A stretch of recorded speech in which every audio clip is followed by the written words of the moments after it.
All right, good morning, everybody. Thanks for making the trip to Missoula, and especially the folks that are coming from outside Missoula.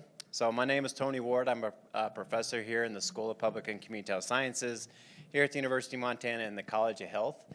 So basically, I'm in the public health program here on campus. So today it's going to be pretty fast and furious. We have lots of presentations. We have a lot of posters that are getting viewed and judged today. So I'd like to introduce who's here today. So Capitol High School, where are you guys at? You guys can do better than that. So where's Capitol High School at? All right, there they are. All right, nice job. So we have one middle school that's here today. So Ronan, where are you at? Where'd you go, Ronan? Yeah. And then Corvallis High School is here. Oh, I like that. And then Big Sky is here. Big Sky High School. Okay. It's like you weren't sure about it. Should I clap? Should I not clap? What about Sentinel High School? Oh, yeah. All right, the participation award, Kristen, goes to Sentinel High School so far. Valley Christian, where are you at? Okay, nice job. Small but mighty, awesome. And then Hellgate. It's like enthusiastic, not really, but that's okay. So we have approximately 200 students here today. This is our 21st annual symposium that we've had. So we started out with one single classroom at Big Sky High School 21 years ago, and it's kind of grown year after year. Currently working with schools in Montana, Idaho, and Alaska, and over 1,200 students every single year, just like you guys are participating in this program. So this is our Montana symposium that we have. So we have, I think, 17 presentations that we're gonna go through. And then we have a bunch of posters. If you haven't hung your poster up yet, you can see Kristen right there. So give your poster to Kristen. I think we're squared away with that, though. We also have some photographer that's going to be running around. So, and then also Ron Scholl from MCAT is here. So everybody say hi to Ron. He's making a video of this, and this symposium will actually be broadcast to the masses here in a couple of weeks or a month or so.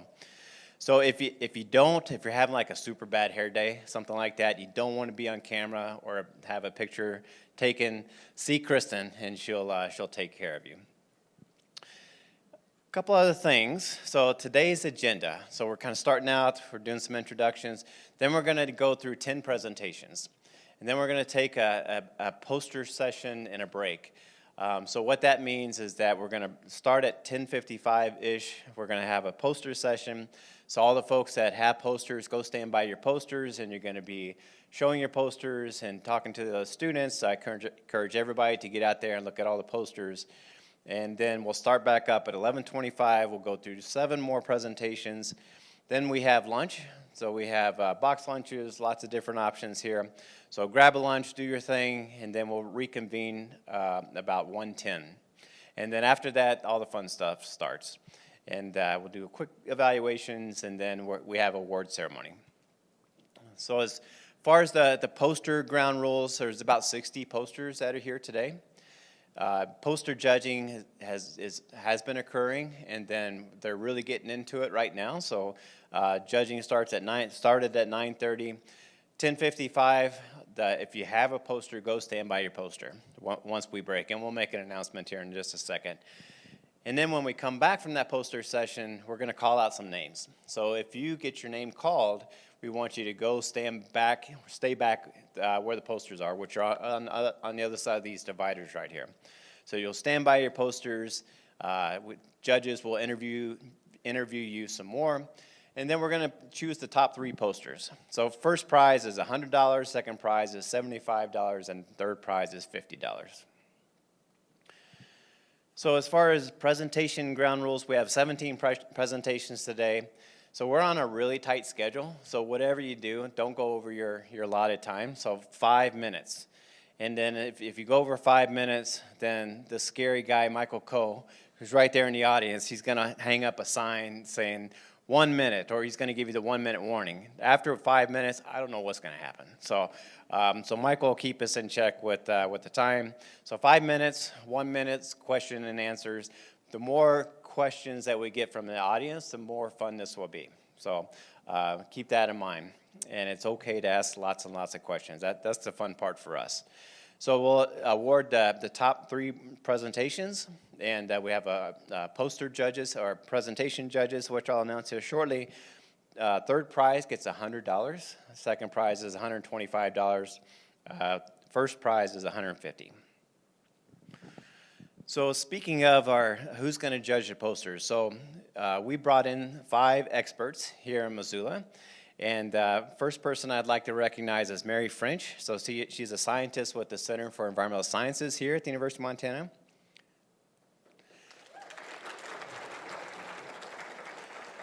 So you definitely want to clap for the judges because they're going to be evaluating your presentation. So next up we have Ben Schmidt. He's air quality specialist, Missoula Public Health, local health department, retired at this point. So both Mary and Ben have been doing this 20 of the 21 years that we've had symposium. So before you guys were born. So they are veterans of the symposium, and we love to see them back every single year. So thanks for coming back. Carrie Mueller she's an air quality specialist at our local health department. So Carrie, say hi to everybody. Then Emily Cope, who's a PhD student in the Department of Chemistry here at the University of Montana. And then Carrie Newman. Carrie's an air quality specialist with our state environmental department, so Montana Department of Environmental Quality, or DEQ. So there's a whole bunch of poster judges. Do we have any poster judges in the room? Raise your hand. They're all back there in the back doing their thing. So, so there's a whole bunch of them. Let's give them a round of applause too. So.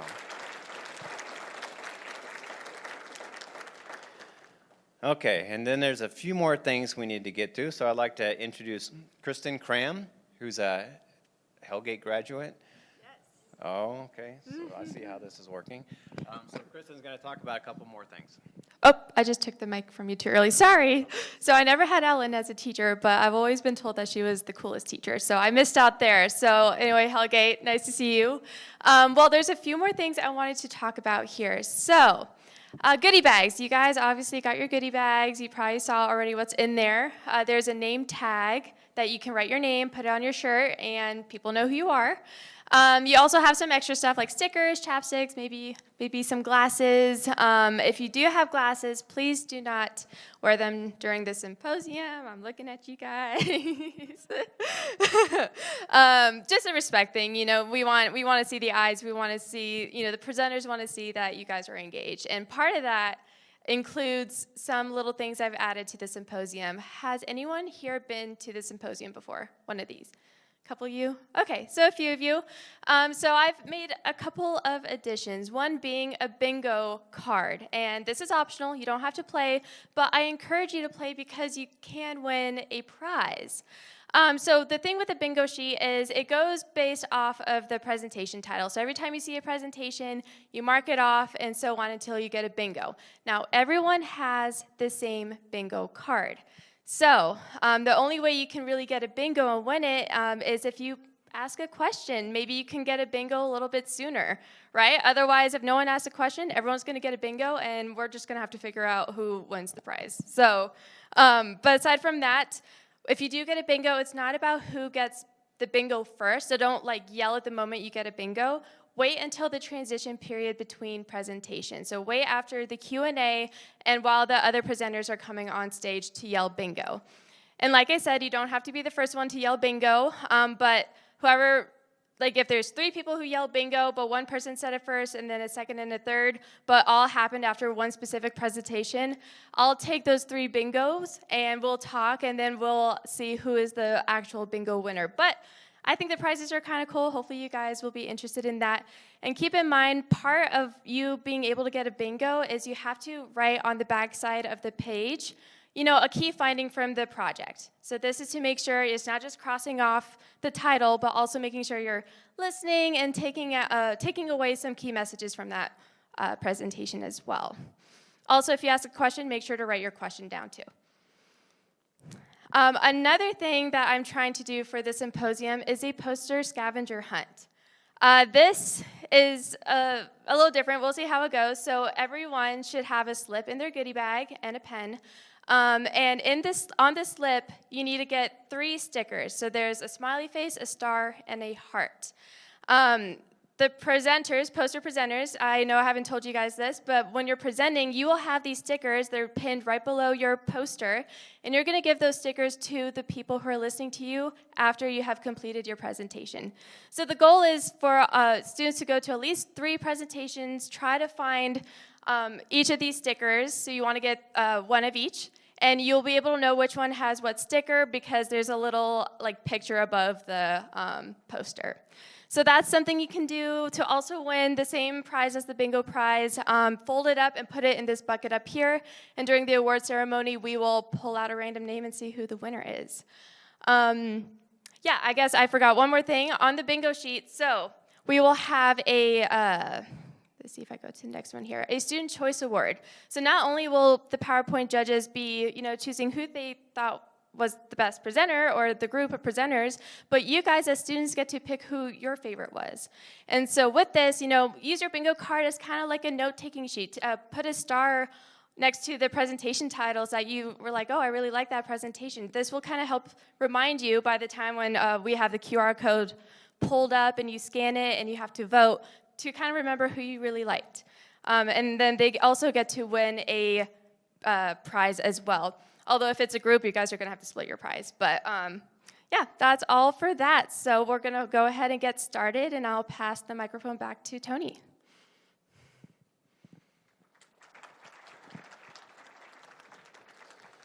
All right, thank you, Kristen. Okay, so I think that's all the announcements. So now we're ready to go, I think. See who the first presenter is. So Sentinel High School. Okay, so the way this is going to work is when you see your name pop up here, you come up here, and we'll get you squared away. And it's kind of randomized, so we don't really know who's doing what at this point. But so if your name is on, if your name is here, come on up. So Bryn and Kat, hopefully you guys.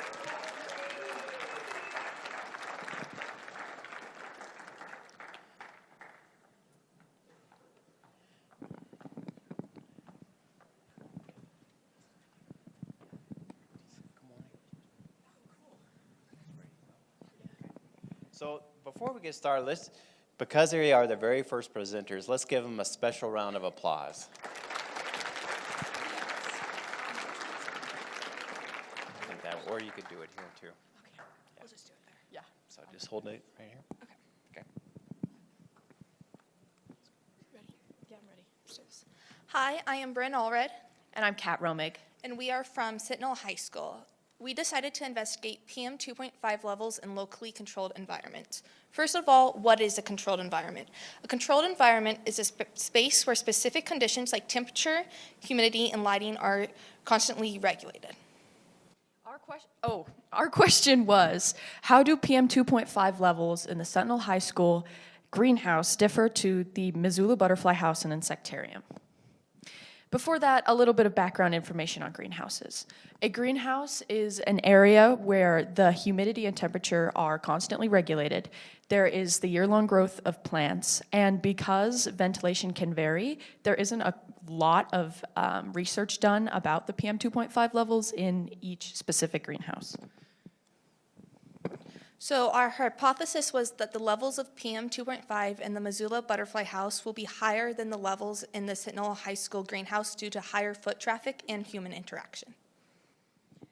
We had a lot of different variables. Our independent variables were the environments tested, like the greenhouse and the butterfly house. Our dependent variable was the PM 2.5 levels, and then our controlled variables were the placement in the environment we tested, and we used the outside Sentinel courtyard as a control. Only one trial was conducted due to time, but we used a wind tracker that was provided and my iPhone.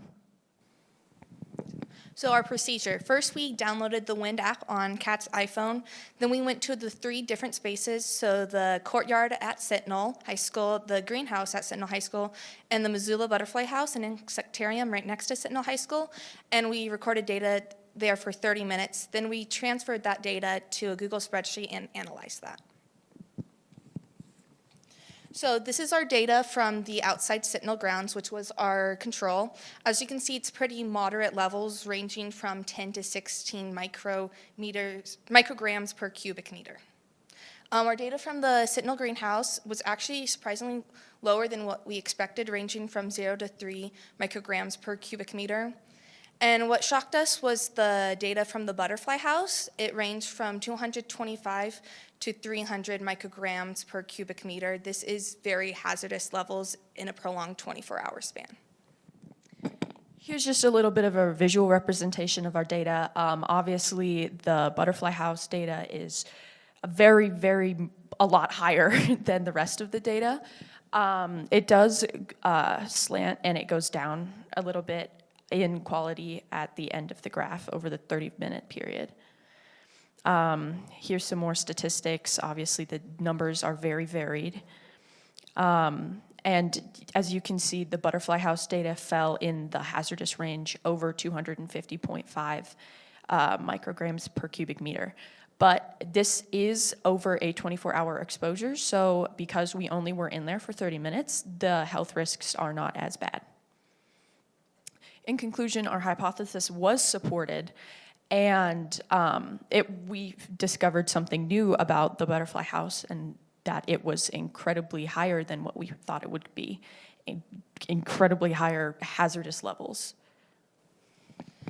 So why were the levels so high? There's not been a lot of research on PM 2.5 levels in controlled environments, but some could be to the pollen due to the plants there, particles held in air due to humidity, lack of ventilation. When we went to the butterfly house, we only saw small box fans there, and also foot traffic and human interaction. Things to further investigate: how does humidity affect PM 2.5 levels? PM 2.5 levels in the butterfly house over a span of 24 hours and the health effects of that prolonged visitation. And then what type of ventilation systems does the butterfly house use besides the box fans that we saw? We had a few things that we could have improved upon. We could have conducted more trials in different places. We could have conducted trials over a 24-hour period. We could have conducted more trials for comparison. The time of day we conducted information was a little bit varied, but we could have also done some more in-depth research into the air quality of greenhouses. Here is our citations page. Any questions? Yes. How did the size of the Sentinel greenhouse compare to the Yeah. The greenhouse was considerably smaller, and it wasn't a controlled environment. It was also, it was controlled, but it had more ventilation and more access to outside air than the butterfly house. Yeah? When you see those houses about how the greenhouse spiked up, do you know if that's what the air I don't know. I set the tracker in the middle of the butterfly house on the ground right next to a bunch of plants. So it could have been somebody could have walked by, something, it could have been a couple different things. I'm not entirely sure. Yeah? Was there foot traffic in the greenhouse at Sentinel Room that day? Nope, none at all. Yes?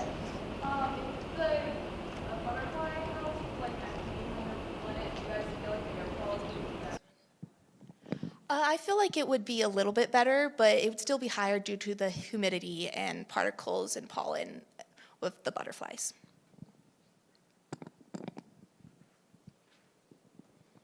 Okay, nice job. Thank you.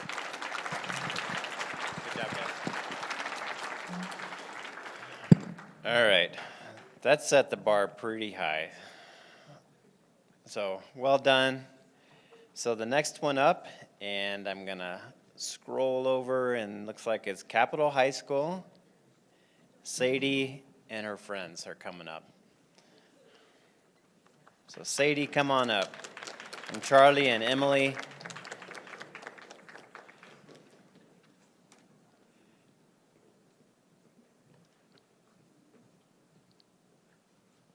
Okay, that's good. So just hold it right there, all right? Good morning, everyone. My name is Charlie Frumkes. My name is Emily Townsend. And I'm Sadie Styron. We also had another group member, Julia Reed, who wasn't able to make it today. We did our experiment on PM 2.5 levels in Starbucks, depending on the time of day. How does PM 2.5 vary in a Starbucks throughout the day?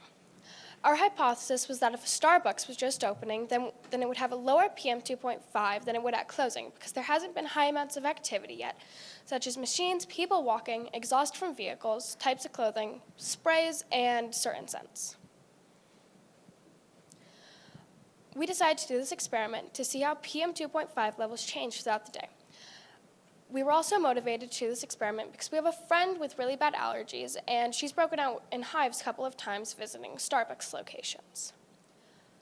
The recommended EPA daily level is 35 micrograms per cubic meter, and if over that, the particles could affect sensitive individuals, such as people with asthma or other disorders. By gathering up particles and making it hard to breathe, and that can be pretty dangerous. The yearly EPA recommended level is 9 micrograms per cubic meter. And in Starbucks, this can mean things such as coffee grams, or just people walking around. Our materials and variables consisted of a Starbucks business that we went to. We ended up having one down in Georgia, as our friend went there for her spring break. And then we did one in Helena, Montana. We also used a tracker to help with collecting our data. Our dependent variable was the PM 2.5 levels, and our independent variable was the time of day, including when the Starbucks opened and closed. We had a constant length of time testing, and then also where we had the data collection at, and then our control group was when the Starbucks was closed.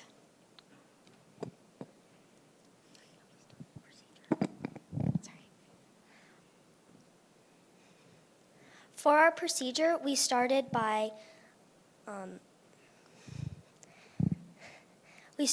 collecting the wind tracker and then hooking up to our phones. And then for the initial trial, we collected data 3 different times, 5 minutes for each trial period.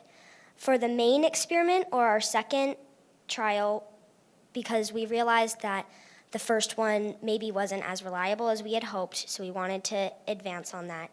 For our first one, we did the opening at 7 a.m., the second trial was closing at 9 p.m., and our control group was the third one at 11 p.m.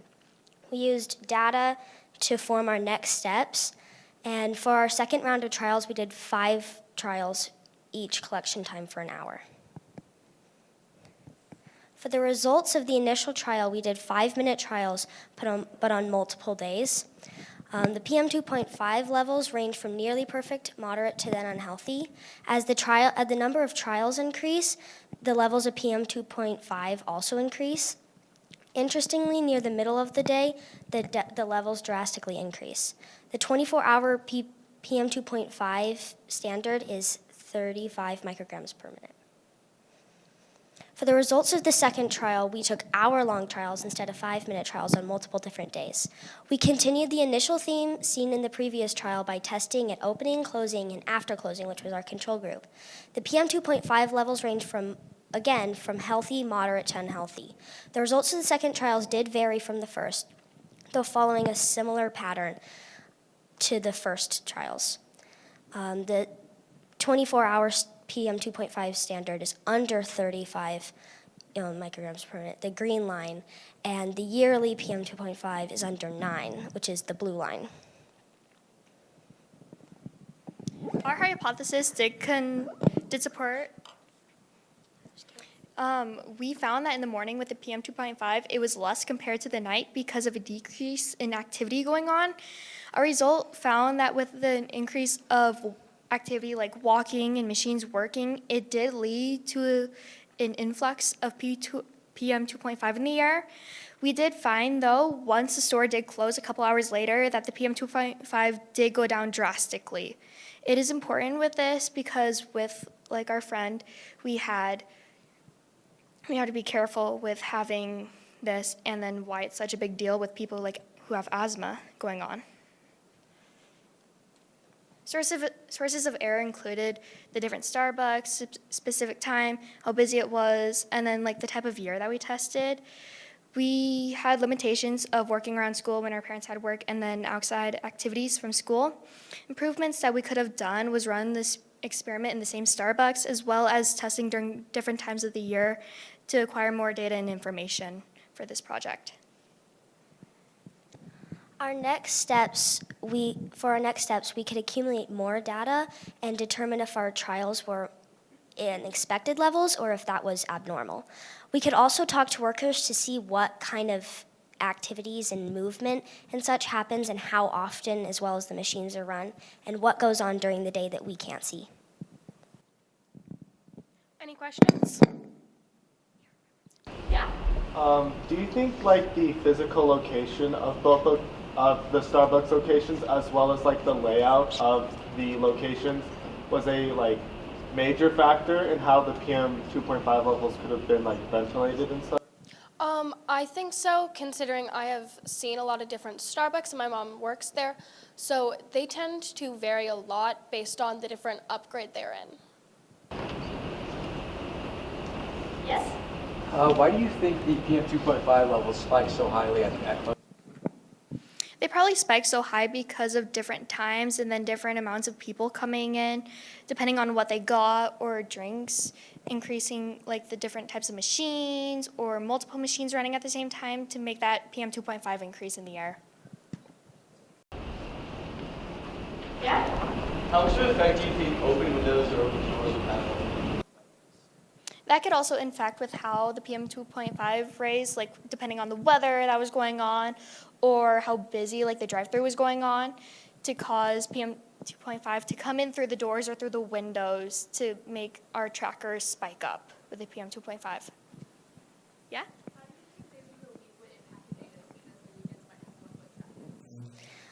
I definitely think that on Mondays or less busy days where more people at work, there would be less activity, resulting in less PM 2.5 in the air because of inactivity.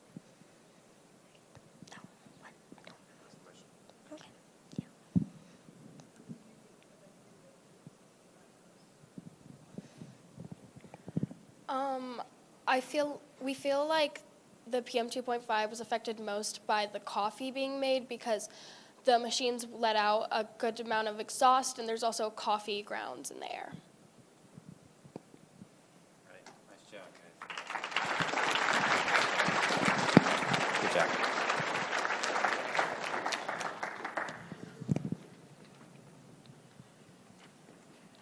Okay, who's it going to be next? Hellgate. So you guys come on up.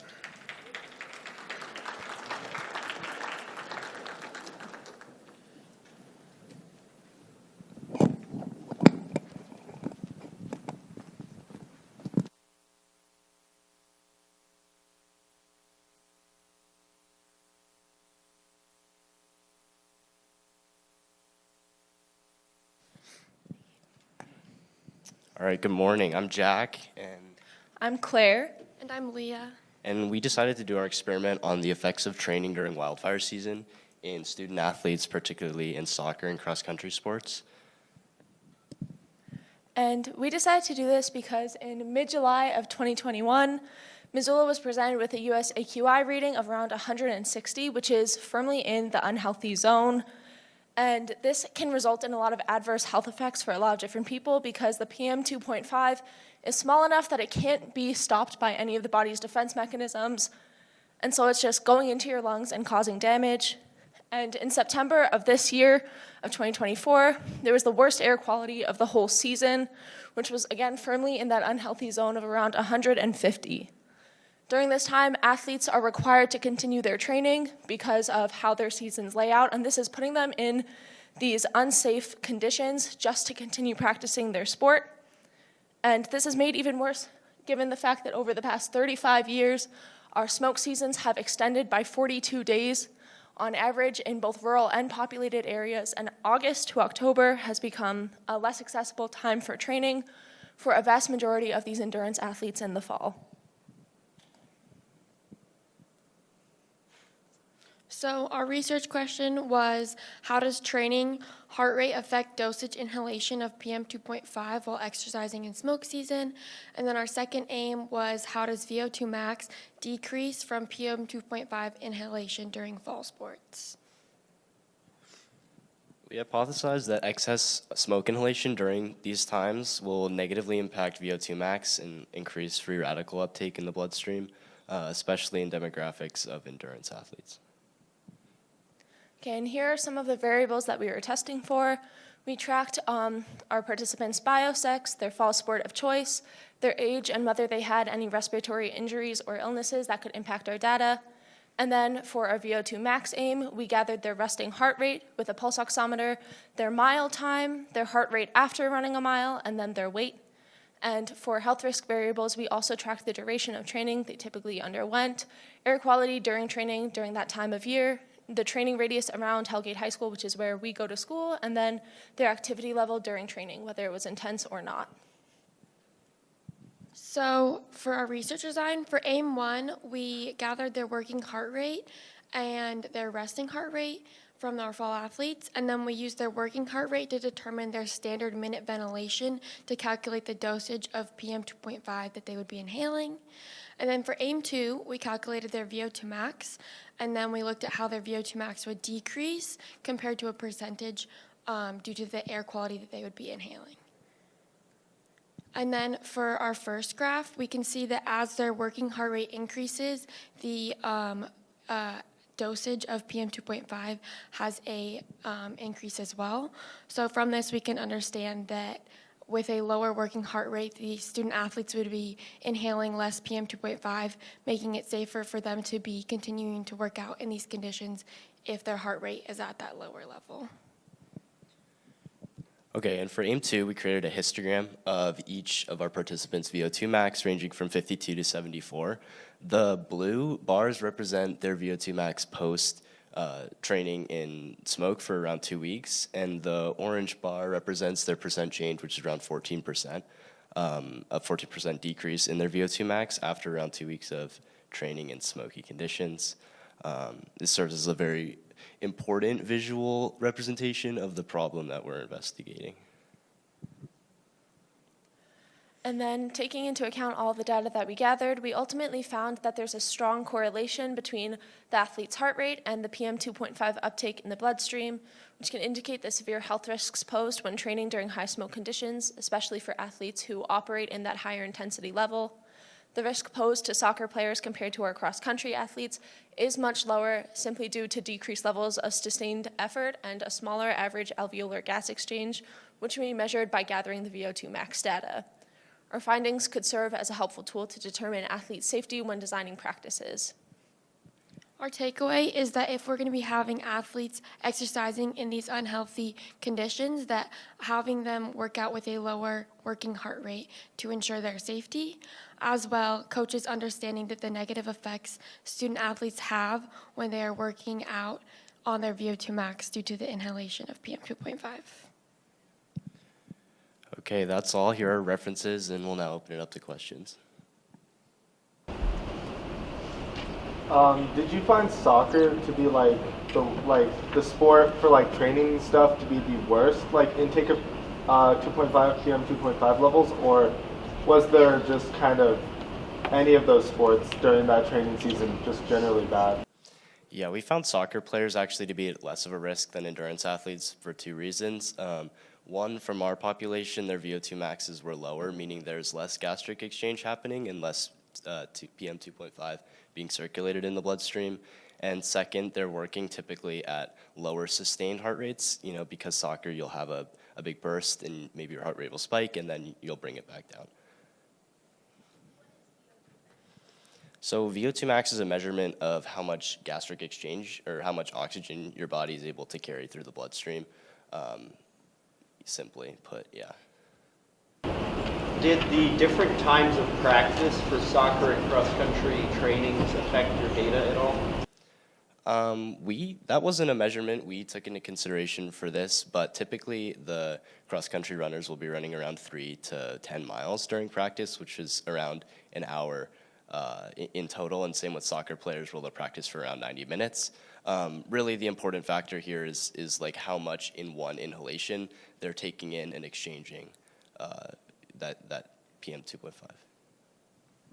Also, on average, the cross-country runners and the soccer players, at least at our school, are practicing at the same time of day, so they'd be inhaling the same or similar air qualities. Did you take any like physical data of the air quality on the days that you tested, or was it just on? No, we were just looking at on average, and we weren't looking at exactly a specific day or time. We were just looking at the average for last fall and then comparing it to what we have. Do you think the more sustained workout or the muscles? The like more difficult or just like for an extended period of time, you probably would have a higher heart rate as the workout goes on because your body starts to be fatigued. So I feel like they'd both have similar but different effects. You mentioned free radicals. How do those affect health? Yeah, so a free radical is basically, it's a cell that's polarization is off, and so they're looking for other cells in the body to like kind of stabilize themselves, and that just creates a lot of chaos and puts athletes like at higher susceptibility for sickness, cancers in severe cases, and it just harms your healthy cells in the body. And also, free radicals are typically produced when you're undergoing oxidative stress on the body, which is what our experiment was aiming to measure, how much stress the body is put under, whether or not they're getting the correct oxygen or whether it's being impacted by abnormally high levels of PM 2.5 coming in. Thank you.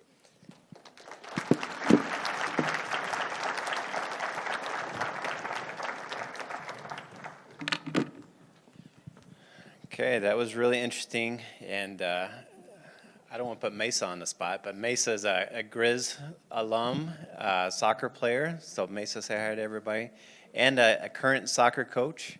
So I noticed she was taking diligent notes during the presentation. So the work that you guys are doing are actually, being used by people to make positive change. All right, so next up is Corvallis. So Jeremy, come on up.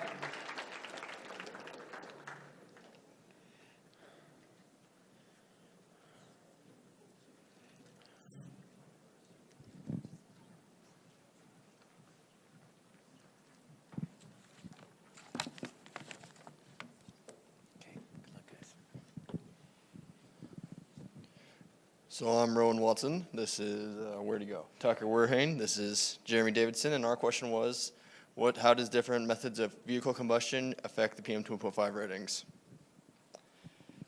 So yeah, like Rowan said, our question was, how does different combustion methods of different vehicles affect PM 2.5 levels? And if so, which vehicle type is the worst and by how much? And our experiment will measure the different engines' combustion methods, what effect the different vehicles' combustion methods will have on PM 2.5 levels, and which one is the worst. And this matters because vehicles are a part of our daily life, and so it's important to know which one is the worst for PM 2.5 emissions. So our background information, we found that Science Direct did a study previously on how vehicle combustion methods affect PM 2.5 emissions, and it found that older diesel engines actually have some of the worst PM 2.5 emissions, followed by other diesel vehicles and then gasoline and then hybrid, and finally electric vehicles with little to no emissions. However, our study does differ slightly as we separately compared 4-stroke and 2-stroke gasoline engines, whereas they grouped them into one category. So our hypothesis was if we have a wind PM2.5 sensor and use it to collect localized PM2.5 concentrations near the exhaust of vehicles of different combustion methods, then diesel would have the highest, followed by a two-stroke gasoline engine, then a standard four-stroke gasoline engine, and then finally with the hybrid four-stroke electric engine. This would be because diesel and two-stroke engines are less efficient and have a much less clean combustion method. So so some of the materials we use to do this, we use the wind air sensor, a wind PM2.5 sensor, a box, a measuring stick, a phone to record data, and then all the cars and trucks and the dirt bike. And then, so how we did it is we used the measuring stick and we placed the box and the wind sensor 50 centimeters away from the exhaust pipe of the vehicle. And then we tested the background air quality without turning the car on for 5 minutes. And then we turned the vehicle on and let it idle for 30 seconds to just get everything out of the exhaust pipe. And then we measured the PM2.5 levels for 10 minutes and recorded the data. And then we repeated that for each of the vehicles. And then we did that again for all the vehicles 3 times total, so 2 more times. And then we graphed all the data. So that big red, these are the vehicles we used, and plus our testing setup. That big red truck up in the top left would be our diesel engine, which had a 4-stroke 6.7 liter diesel. That white van is a 4-stroke gasoline engine, so it's just your standard vehicle. The dirt bike had a 2-stroke gasoline engine, and then the silver van in the bottom is a hybrid engine, meaning it uses electric and gasoline simultaneously. So here we see our graphs, and this is a box and whisker plot where we can see that 2-stroke engines produce significantly higher quantities of PM2.5 emissions. As we can see, the background 4-stroke diesel and hybrid levels, their medians and even their maximum height readings are all very low, with the averages actually being under 9 and some of the outliers being as high as 160. While 2-stroke reaches all the way up above 1,400 micrograms per cubic meter, and with an average of approximately 690, I believe, or 590, somewhere in that range. So as we can see here, 2-strokes are significantly more emissive of PM2.5. And then here we see a comparison of just the averages, and again we can see that the averages for background 4-stroke diesel and hybrid are all very low, and hybrid is higher, but we believe this is being brought up by an outlying data point that we had during testing, which could have been brought in from wind or other sources. But then 2-stroke gasoline's average sits at 512, which is nearly 10 times as much as even our highest data point for other combustion methods. So in conclusion, the 2-stroke gasoline engine emitted significantly more PM2.5 than any other of the other combustion methods. And the hybrid engine was roughly equivalent, so in that we were wrong. It wasn't less of a PM2.5 emission, but it was basically the same. And so our hypothesis was partially supported as PM2.5 was the highest, but diesel was surprisingly equivalent to the others. So the solution so we can get less PM2.5 emissions is to avoid using 2-stroke gasoline engines as much as possible. And then some more to do future research or experiments and some improvements we could do.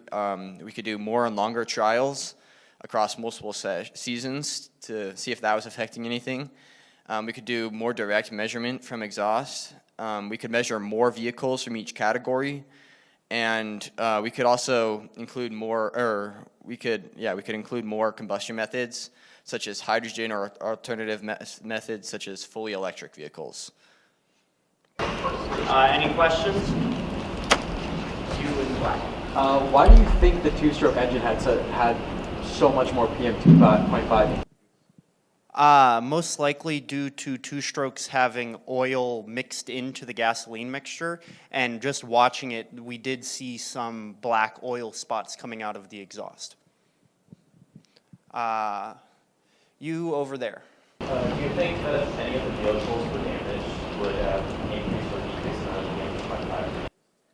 Yes. If the engines are damaged or old, it can affect the PM 2.5 emissions. You in the baseball cap? Did the dirt bike have a catalytic converter, and did all of the vehicles have catalytic converters? Yes, all of them did have catalytic converters. In the red? Left.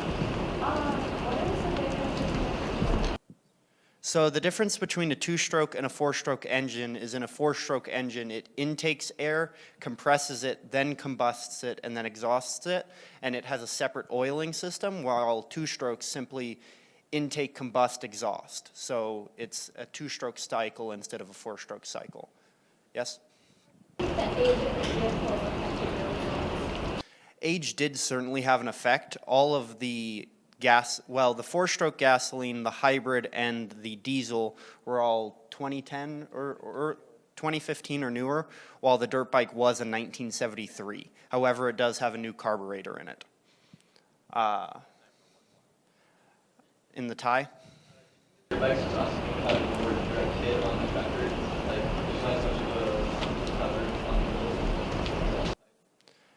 Yes, that certainly could have had an effect. However, the actual tailpipe diameter of the dirt bike was smaller, so it varies in both directions.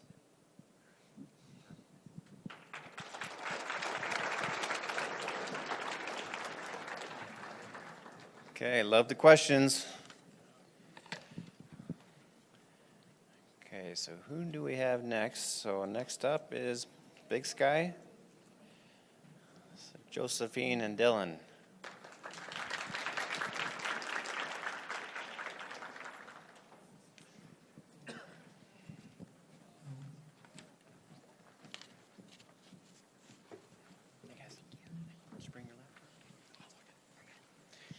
Good morning, I'm Josephine Scholze. And I'm Dylan Mickelson.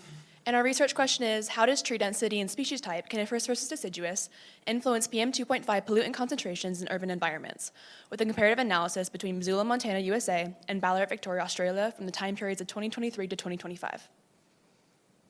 These are our areas of study. Missoula, Montana is a primarily coniferous forest, which means pine trees, and then Ballarat, Victoria is a mainly deciduous forest.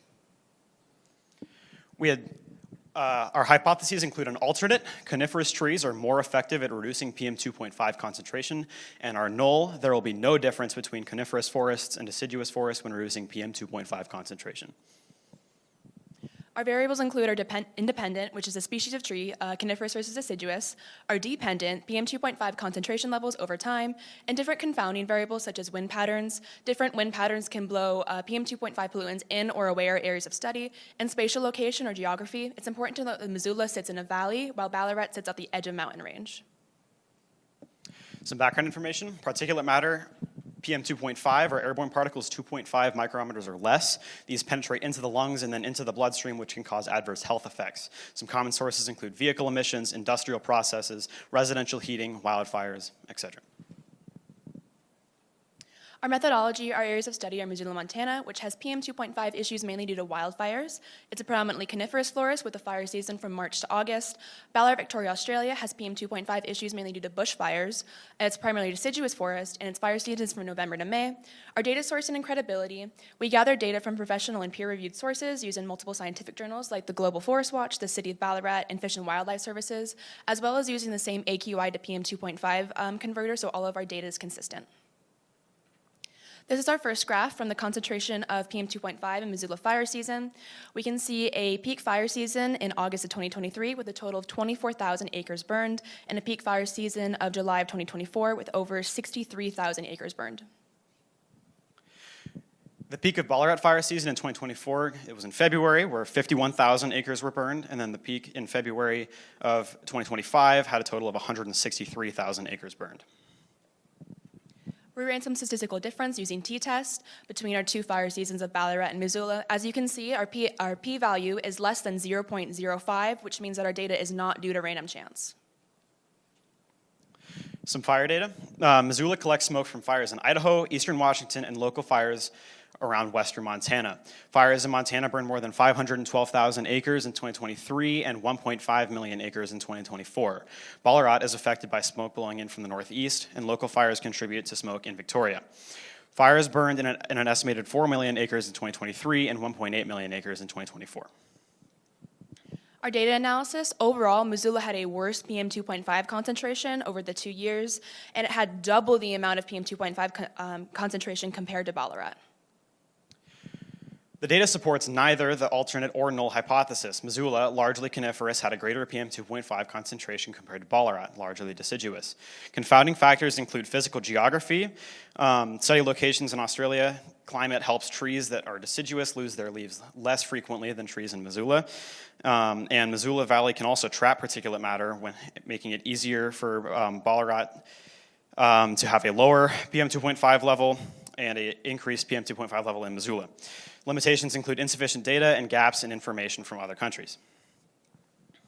For implications in future research should be done in various locations, including different climates, geography, and more to better represent our data. And then climate change impacts also affect our data. Over the years, we have seen an increase in wildfires and bushfires due to these impacts, so that also affects our data. And then a way we can implement this is through industrialization recovery. With the impacts of the Industrial Revolution, production has increased pollutants substantially. To rectify this, we can implement programs to plant more deciduous trees in our war-torn and polluted areas for betterment of human health and society. Overall, deciduous trees filter more air than coniferous trees due to the increased surface area to volume ratio. Why should we care? Health effects with both long-term and short-term exposures can be drastic and fatal. COPD, or chronic obstructive pulmonary disease, has twice the prevalence in Missoula than it does in Ballarat. This has a direct correlation to our previous findings, where Missoula has twice the amount of PM2.5 than Ballarat. Symptoms of this disease include difficulty breathing, cyanosis, fatigue, and chest tightness. We can see the correlation between COPD and PM2.5 with hotspots on the left graph of COPD in Europe, Middle East, and Russia, correlating with those of the dark red of the PM2.5. This shows strong correlation between the disease of COPD and the effects of PM2.5 concentrations. This is our references, and does anyone have any questions? You in the black right there. So we purposely, for controlled variables, we kept the populations as similar as we could get them, so we could counter in the fact that a higher population would have higher PM2.5 levels. Yeah, Ballarat has about 120,000 people, whereas the Missoula County study area has about 90,000. Thank you. Do you think one of the major factors was that Ballarat was a lot closer to like a coastline than Missoula is? Like, do you think that was one of your big factors? Yeah, so Missoula being in a valley there's air inversions that force air down into the valley, which is probably a major factor in why the PM2.5 levels were so much higher, especially because there's so much more area burned in Australia. You in the black sweater? Why did you choose to compare Australia? We wanted to get as far away from Missoula as possible, so we can see that this is truly a global issue, especially with reference to COPD, because this can cause severe health effects. We wanted to better represent that this affects the entire world, so we chose a city that was similar in size as Missoula, but also on the opposite side of the world. Yeah, you in the red at this table. Why did you use ChatGPT to help with your research? So it's incredibly hard to find historical data on the internet with this. So we used help from AI to scour other databases. I know we were trying to find spreadsheets and stuff from, especially in Australia, government websites, and some of the data points were more than 1 million points long. So it's really, really hard to find data from other countries. The United States does a really good job of logging that historical data, while a lot of other places around the world don't. Do you think that the data would hugely change if you tried to exclude fire seasons from this on more? Definitely. So our original question was actually year-round data between it, and we saw that Missoula stayed pretty high most of the time due to the air inversions, especially in the winter because Missoula is way better at trapping PM 2.5 concentrations compared to Ballarat. So Ballarat had a relatively low PM 2.5, so we wanted to make sure that we focus on these severe wildlife effects, especially because Missoula has a really big issue with wildfires, as does Ballarat, so we wanted to make sure we highlight that this is a really serious thing that can happen, and it can have serious side effects. Thank you guys. Good job.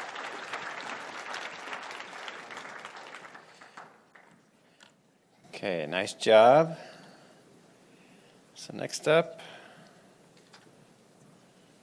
Hellgate.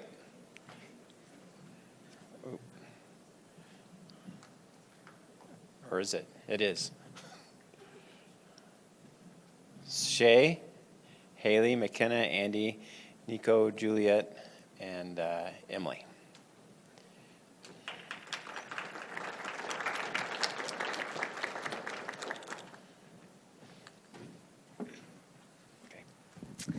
Hello, I'm Emily.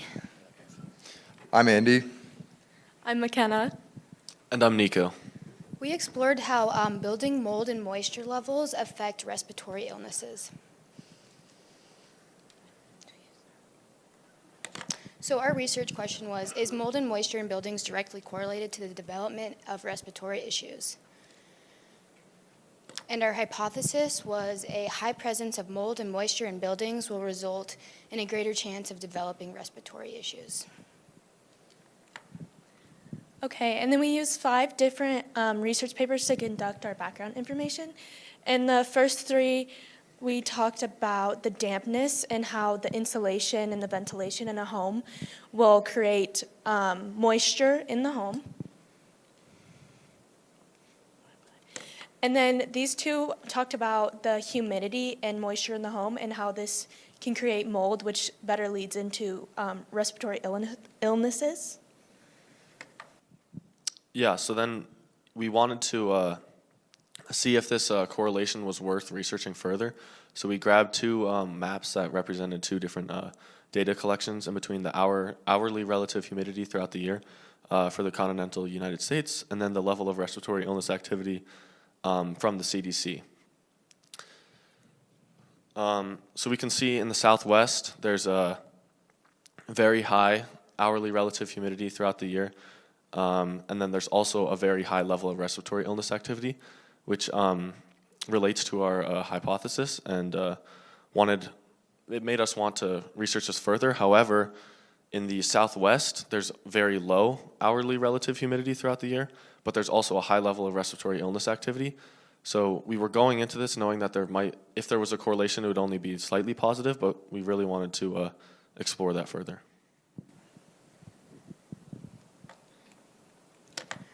So our independent variables was the moisture levels in elementary schools, region and location, humidity, and water leaks in buildings. Our dependent was the mold culture that resulted in development in respiratory illnesses and mortality rates in the United States.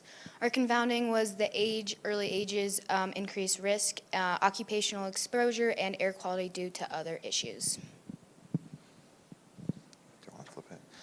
Okay, so for some of the data that we found, we looked at how water leaks in buildings affected persistent wheezing as well as persistent cough. If you look at this graph and then as well as the next graph, both of them, although the data doesn't appear to be significant, the patterns are relatively similar, showing that in buildings with no water leaks, or when you showed 0 symptoms or 0 days of the year you showed the symptoms, it was more likely that you were discovered in like the no water leaks reported. However, if you didn't show the symptoms throughout the year, it was more likely that you were that you were part of the water leaks reported.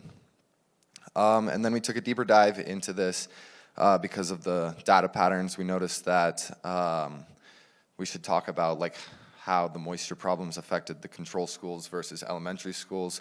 And so we discovered,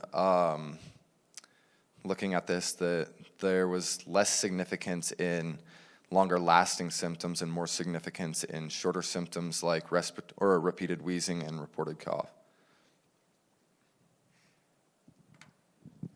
So then we also wanted to establish, we found that there was like a slight positive correlation in between moisture and showing symptoms of respiratory illness. So we wanted to see if this would continue with mold rates caused by this moisture and mortality. And so we took a scatter plot of all 50 United States and measured them with their mold index versus their respiratory mortality. And with this really low R-squared value, we were basically able to conclude that respiratory illness incidence does not, and death rates does not have a, like mold index is not the main cause of that. Okay, to analyze all this data, our research paper found the individual mold index and mortality rate of each state, and then in the end we categorized the mold index by high, medium, and low by taking the highest mold index and subtracting that to the lowest one. From there we found that range, and from there, in order to split the data into our 3 categories, we divided that range by 3. Using the ranges from high, medium, and low, we found the average mortality rate for each of the 3 ranges, using the mortality rate that corresponds with the mold index values for each range. So we established a correlation between humidity and moisture levels and an increased persisting short-term respiratory cough and wheezing symptoms, and determined that mold, although not directly shown to be the causation of these symptoms, given our data on moisture levels, it is likely the primary cause. Furthermore, it was found that mold was not a direct causation of mortality rates in the United States. Questions? Okay, any questions? Yeah. How are the mold index numbers calculated? You referenced the study. Could you explain their methodology? Yeah, so the question is how are mold index numbers calculated?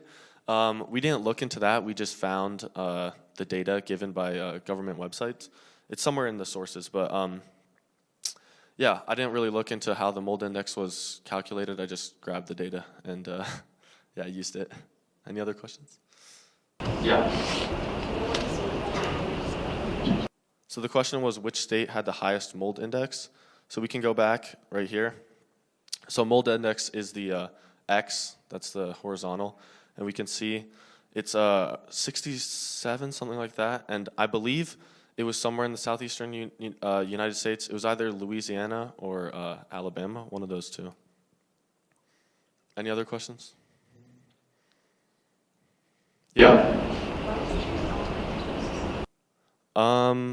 The question was, why did we choose elementary schools? We chose elementary schools just because it was like some of the few data that we could find. Unfortunately, we were kind of limited with time constraints, and so like through the research that we found, it was more apparent in elementary schools. And also, the younger you are, the more susceptible you are to illnesses, and so I feel like there's a lot more data we can find when you go younger or older people because they're more susceptible to all of those. Any final questions? Yeah.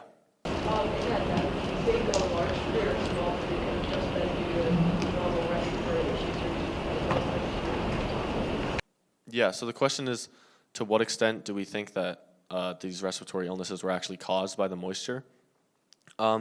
And so we think that there was a small positive correlation. We examined with the R-squared value, and with our other data plots, you could see that there was a small positive correlation.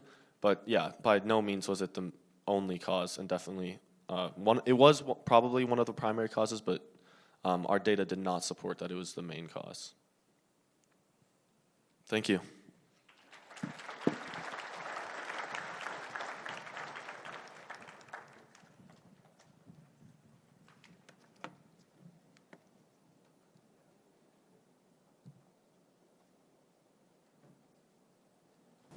Okay, Corvallis High School, Claire, Cheyenne.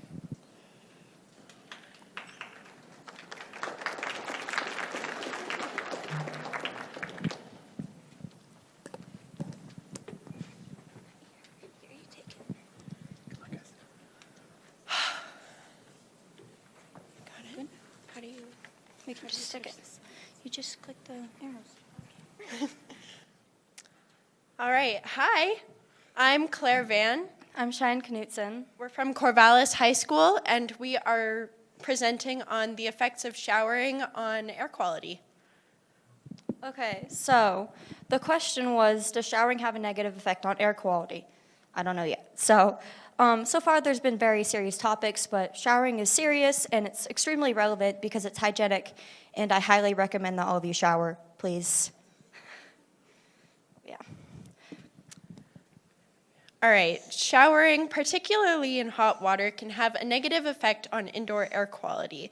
As said by the National Institute of Health, the main reason for this is humidity. The effects of humidity on air quality include an increase in airborne pollutants and bacteria, a higher heat index, and a decrease in air circulation. The main problems that you see in the shower are the decrease in air circulation and the higher heat index. With lower air circulation, you trap particulate matter, and the higher heat index makes it way harder for your body to cool down, which makes these conditions very unhealthy. Okay, so our hypothesis was if one showers, then the air quality will be significantly worse because the humidity decreases air circulation and increases heat. So to begin with, our materials were a shower, clearly, a wind tracker, and a phone. So our method was we measured the PM2.5 for 20 minutes before the shower, then using hot water, we measured the PM2.5 for 20 minutes again, and then 20 minutes after the shower, and then we repeated steps 1 through 3. Our control variables were the temperature of the water and keeping the doors and windows closed and having no air ventilation at all. Our independent variables were the shower and if it was running or not, and our dependent variable was the air quality. All right, so we have 4 trials to show you today. I'll just go through them really quickly. We have these. The first 3 show the air quality in a shower with hot water, and the last one shows a shower with cold water. So as you can see, the air quality for the first 20 minutes before the shower is turned on is at a pretty healthy amount. And then when the shower starts 20 minutes in, it steadily increases. And then after the shower goes back down, but still doesn't reach the low score that it was at before the shower. You see sort of the same thing here. I would like to point out that these 2 low spikes in the middle of the shower are when the door was opened and some of the hot air was let out. And again, with this graph, some of the lower spikes are when the door was opened. And then you see in the cold shower, the highest it gets is like 85 micrograms per meter cubed. So you can see that the first 3 graphs show how bad a hot shower can be, reaching nearly 500 micrograms per meter cubed. We don't think the bathrooms themselves affected the PM2.5 very much, if at all, because they started at a very similar air quality. And the 5th trial shows that cold showers are significantly better, not even reaching 100 micrograms per meter cubed. Okay, so our conclusion is that showering in hot water is detrimental for the air quality, which supports our hypothesis from prior, as air quality can hit almost 500 micrograms per meter cubed. Some simple solutions could just be using cold water, opening a door or window, turning on a fan, or not showering, but please shower. It's good for you. Some improvements to our trials could have been testing with ventilation, like a window or a door open, being more particular with the location of the sensor, like how far away it is from the shower on the counter, and testing the PM2.5 of other rooms in the households. Yeah. And then these are sources. Any questions? Okay, let's do you right there.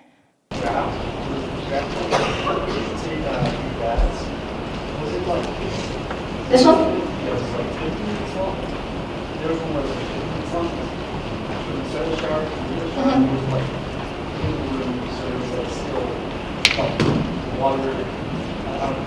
So he was talking about the length of this trial. Unfortunately, we did have some error on this trial with our sensor and had to turn it off right after the shower. So it stopped at about 40 minutes, but thankfully we were able to have the data for before the shower and during the shower. Okay, right there. The like source of the PM 2.5 like levels could make it more dangerous or less dangerous compared to like a shower to like wildfires, for example, right? I don't know. The PM 2.5, just specifically from the showers, is just from the different soaps and all the chemicals and whatnot. So it just depends on like what soap you're using, but we didn't really test on things like that. Okay, right here.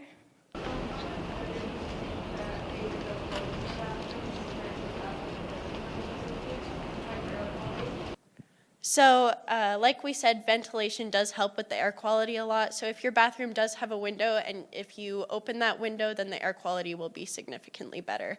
And if your bathroom doesn't have a window, then you're kind of just out of luck. Okay, in the green.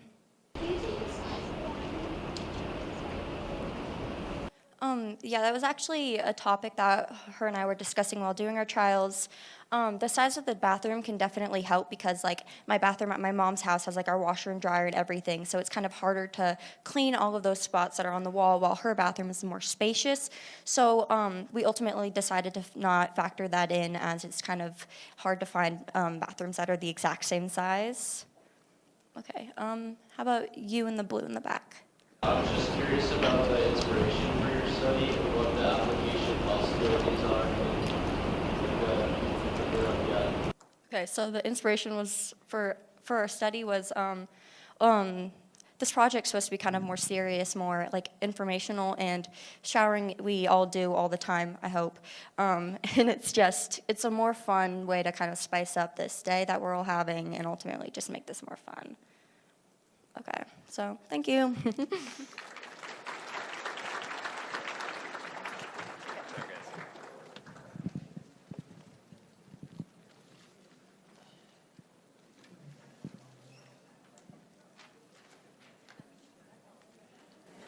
Okay, Charlie and Bree from Sentinel High School.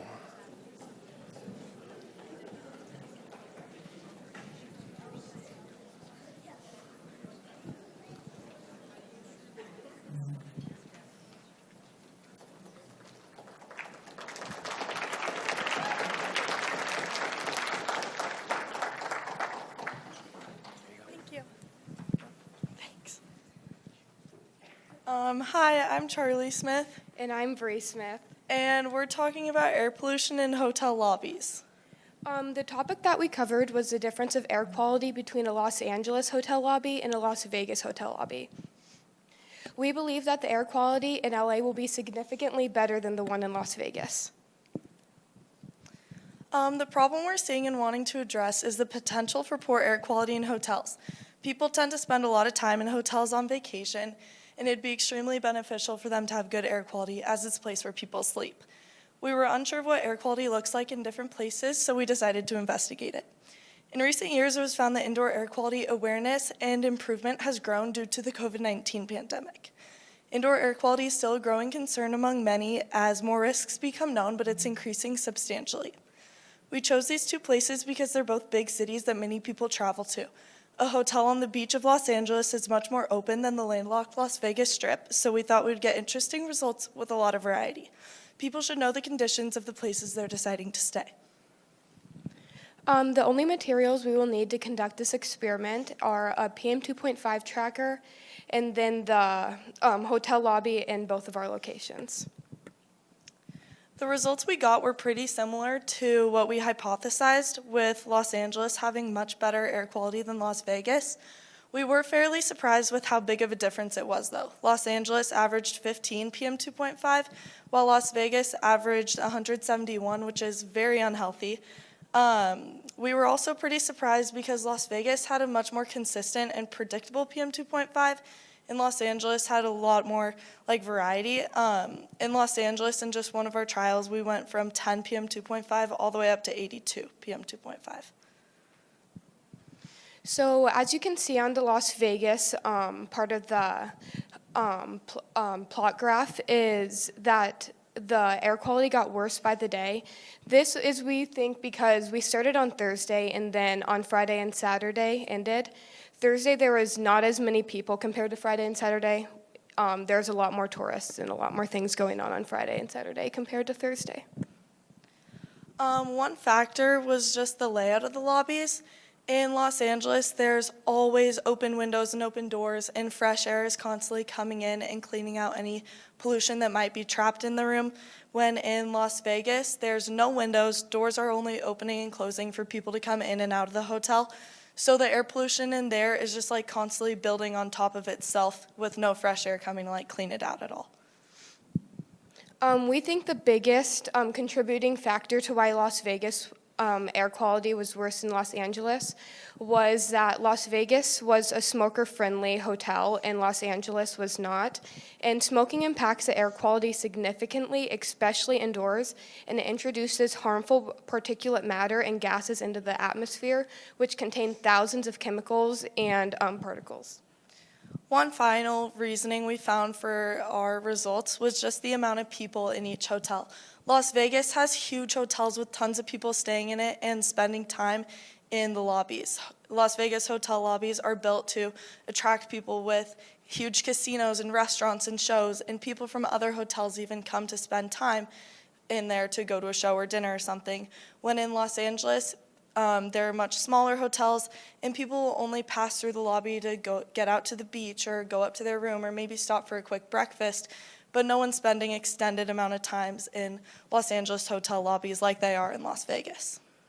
Our findings did support our hypothesis that Vegas was going to be worse than LA, and overall we believe that it is concerning to be sleeping and spending time in a place with an air quality that is considered to be unhealthy, and believe that we should put more money toward air filters and air purifiers. There's our sources. Any questions? Yeah.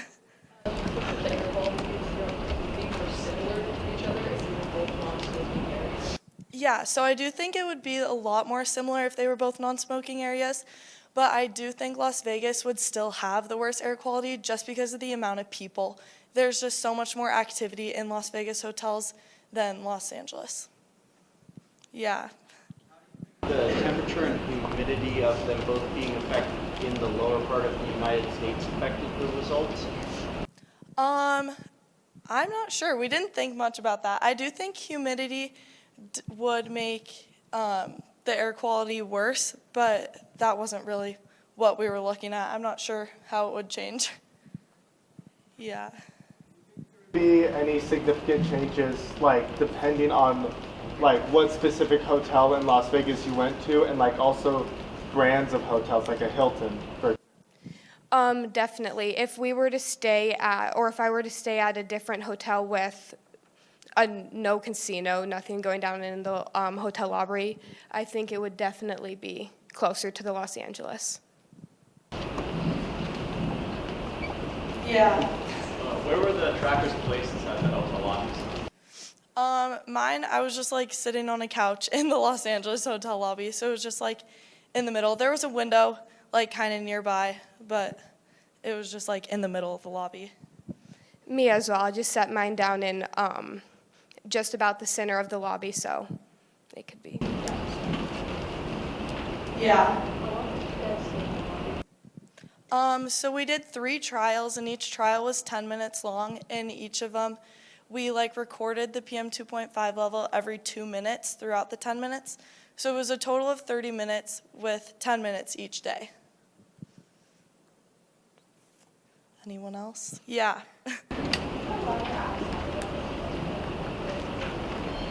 Yeah, I do think that the weather outside affected it, especially in Los Angeles because there were so many open windows and like the air from outside was the air inside. So I think that like because we were next to the ocean in Los Angeles, we were getting like a nice breeze in there, which was ultimately affecting the air quality in the hotel lobby. Is there anyone else? Yeah. Thank you.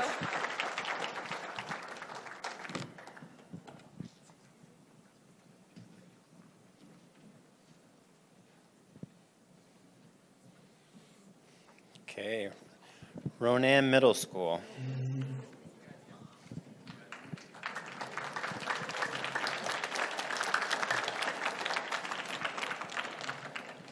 So Ronan is the only middle school that's here today. So let's give a special welcome to these guys up here. Nice job for presenting. Okay.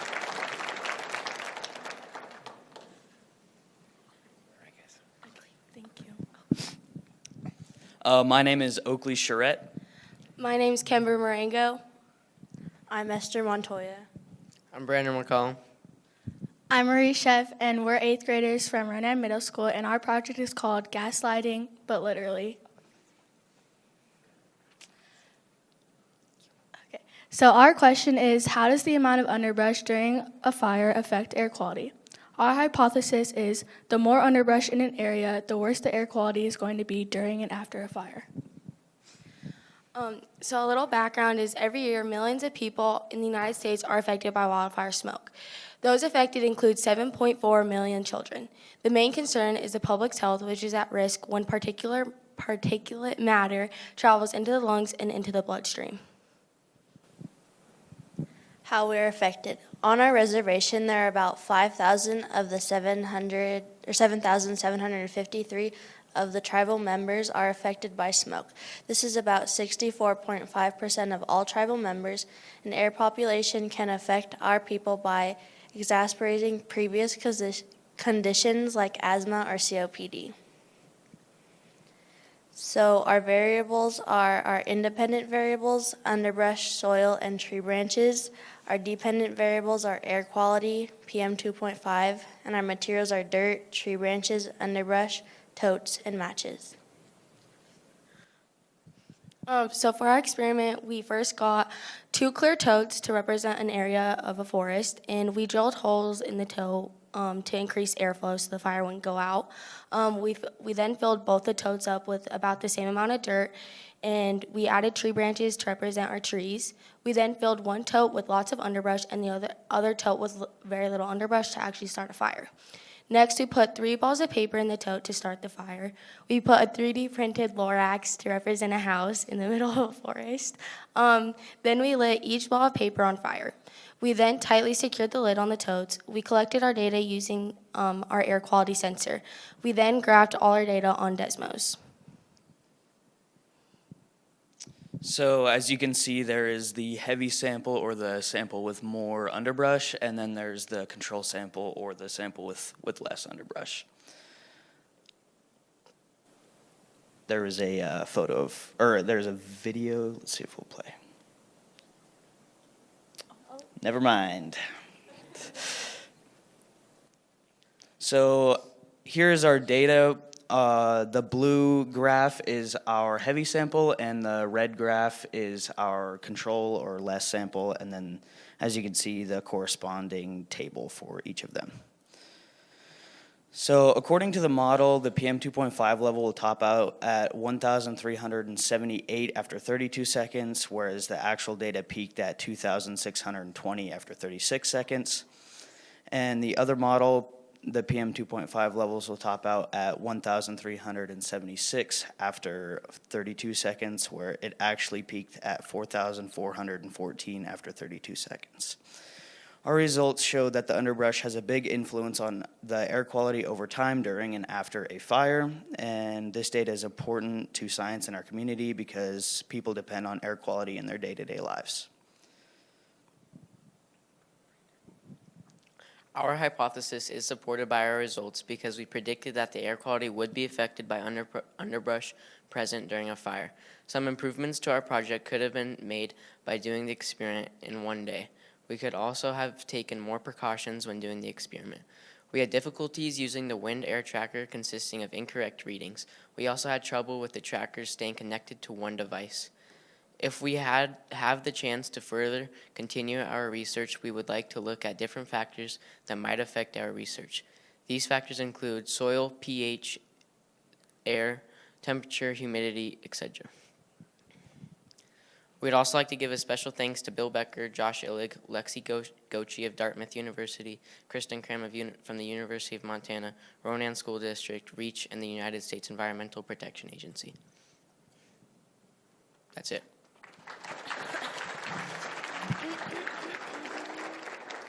Any questions? Go ahead.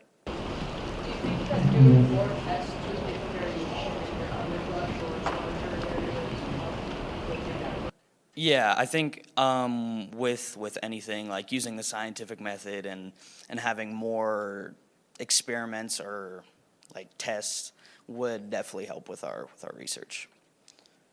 Go ahead, Black. Okay. What do you think you can do with this data? Like in a forest, do you think foresters should focus more on clearing underbrush? So the kind of hope with this is to see how controlled burns can affect air quality, and as seen here, we can see that controlled burns will dramatically help the air quality for the better. How do you think the type of underbrush could affect the air quality emitted? I think the underbrush could affect it because if the underbrush is like more dried out, I feel like it could spark more of a fire and it could cause way more of a bigger burn. Or if it's like not dead, then it wouldn't burn as easily. And if we had pine cones, I think the fire wouldn't burn as much as it did.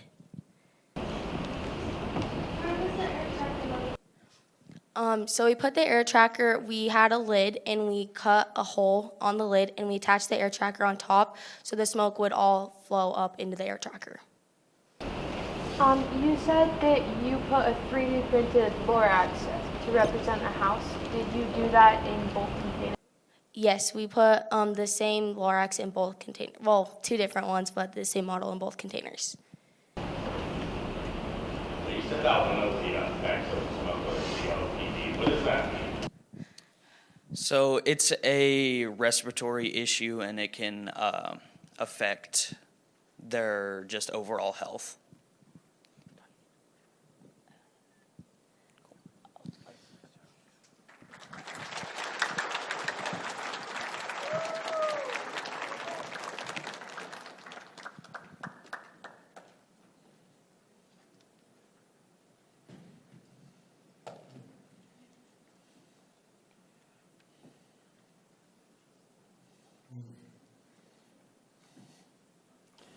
Okay, so Hellgate.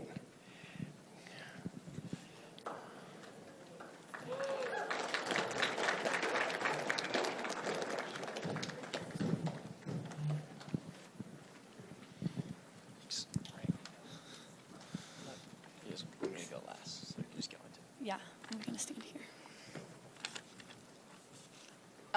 Okay. I'm Moana. I'm Kaylee.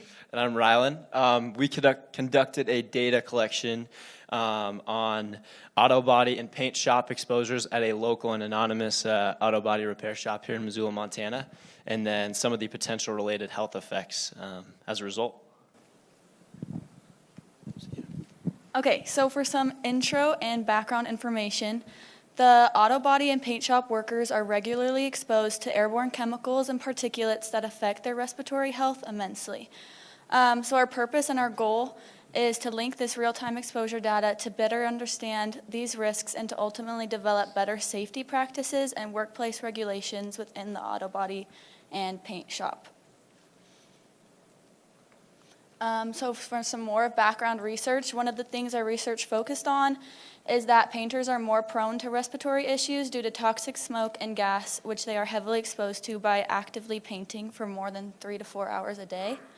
Our entire research led us to focus on our study more heavily on painters more than welders.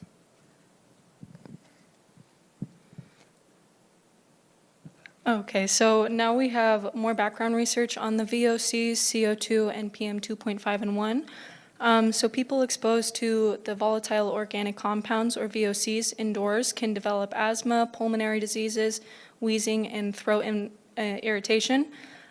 People exposed to CO2 indoors can develop depth perception issues, high blood pressure, higher respiratory rate, and headaches. Okay.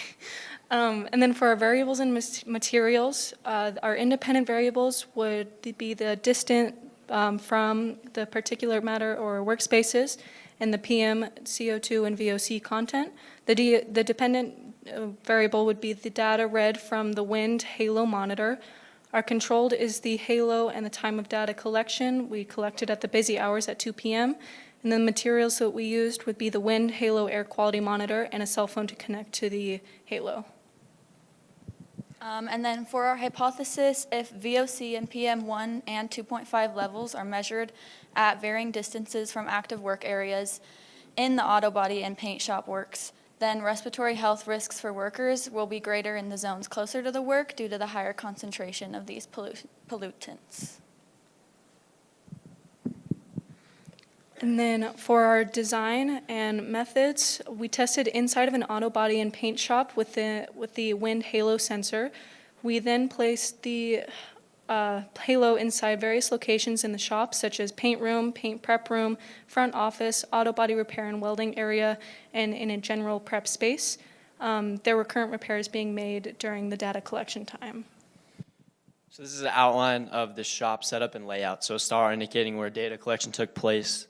Up here in the top left, the body and welding area, the general prep space in between, the front office, obviously, office workers and customers there, and then the paint prep room where paint is mixed and stored before being applied in the actual booth itself. So this is our first graph comparing our particulate matter, gray representing our PM1s and red representing our PM2.5s. This was an inversion kind of what we expected. We expected a higher concentration of PM values in body and welding product, off-put in the body side of the shop, but it was actually much more so related to the paint mixing and prep room.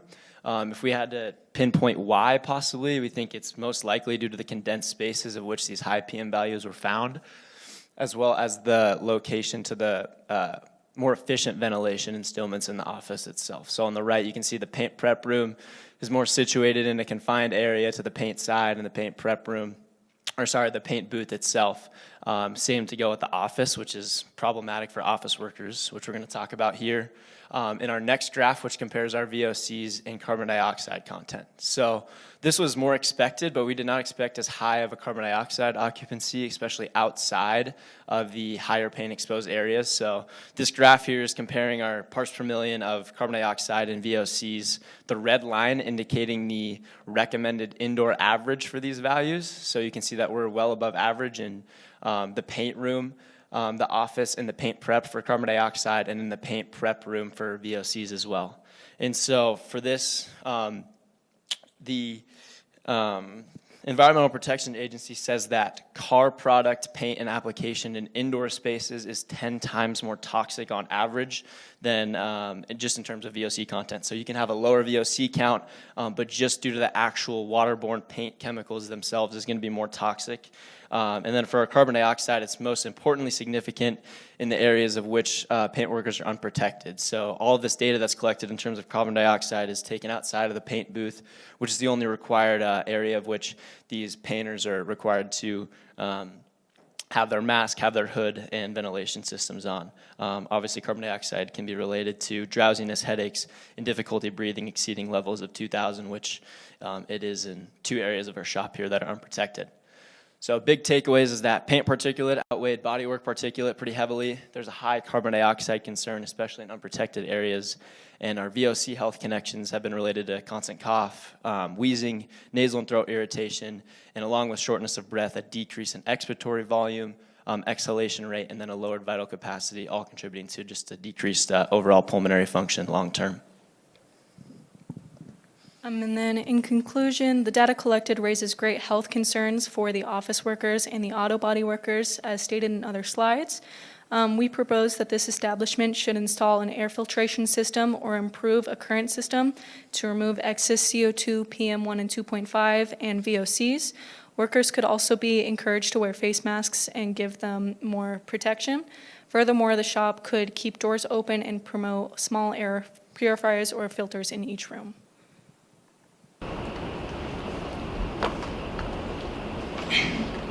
Yeah. How do you think the type of automotive paint will be effectiveness between water-based, lacquer-based, and urethane-based automotive? It's a good question. I know they use a waterborne type of paint application. I have absolutely no idea, and some of like the chemical, like actual compositions of the paint and those implications. I could say though that in terms of increasing the VOC count, which we saw, just paint matter in general being like sprayed in a spray application compared to like house paint being thicker is going to equate to like a higher VOC evaporated content in the air.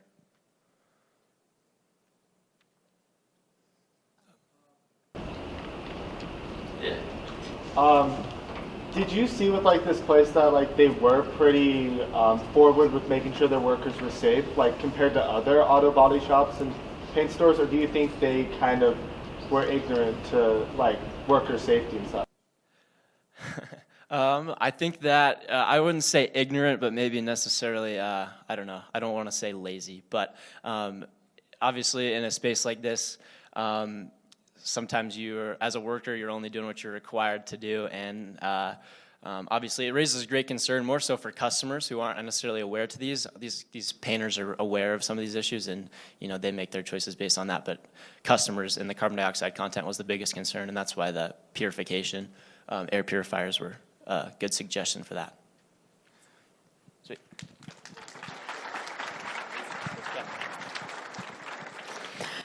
All right, guys, so you got through 10 presentations. Congrats. Anyone close to a bingo?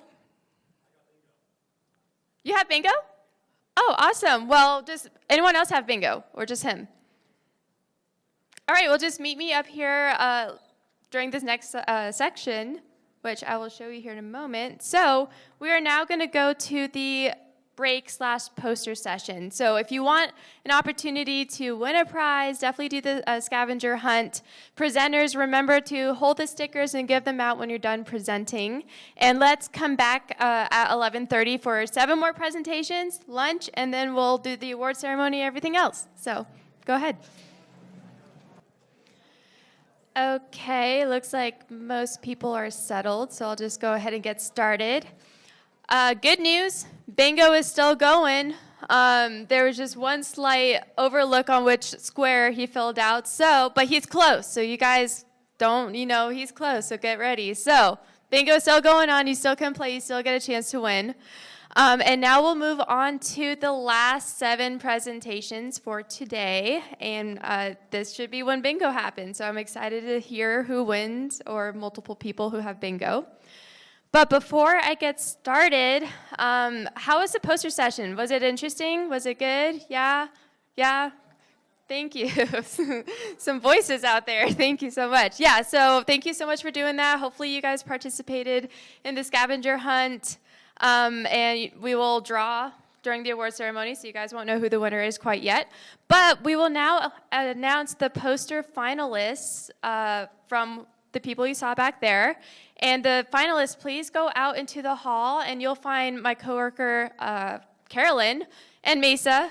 They're actually, if you could see her, yeah, okay. Perfect. So these are the finalists. We have Natalia, Caitlin, Jakay, and Savannah, Alexander, Nicholas, Grace, and Hannah, Marina, and Avery, Eden, and Maisie. So go ahead, stand up. Let's see you guys. Let's give them a round of applause. Woo! Yeah, go out into the hall. Have fun. All right, so back to it. Just the final stretch of presentations. You guys can do it. Bingo's still on the table. Here we go. So you guys ready? Let's have a little drum roll. Can you guys? Yeah, thank you. So, Big Sky High School.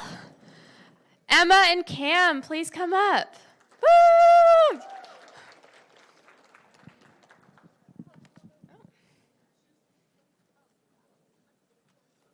You guys did not see that.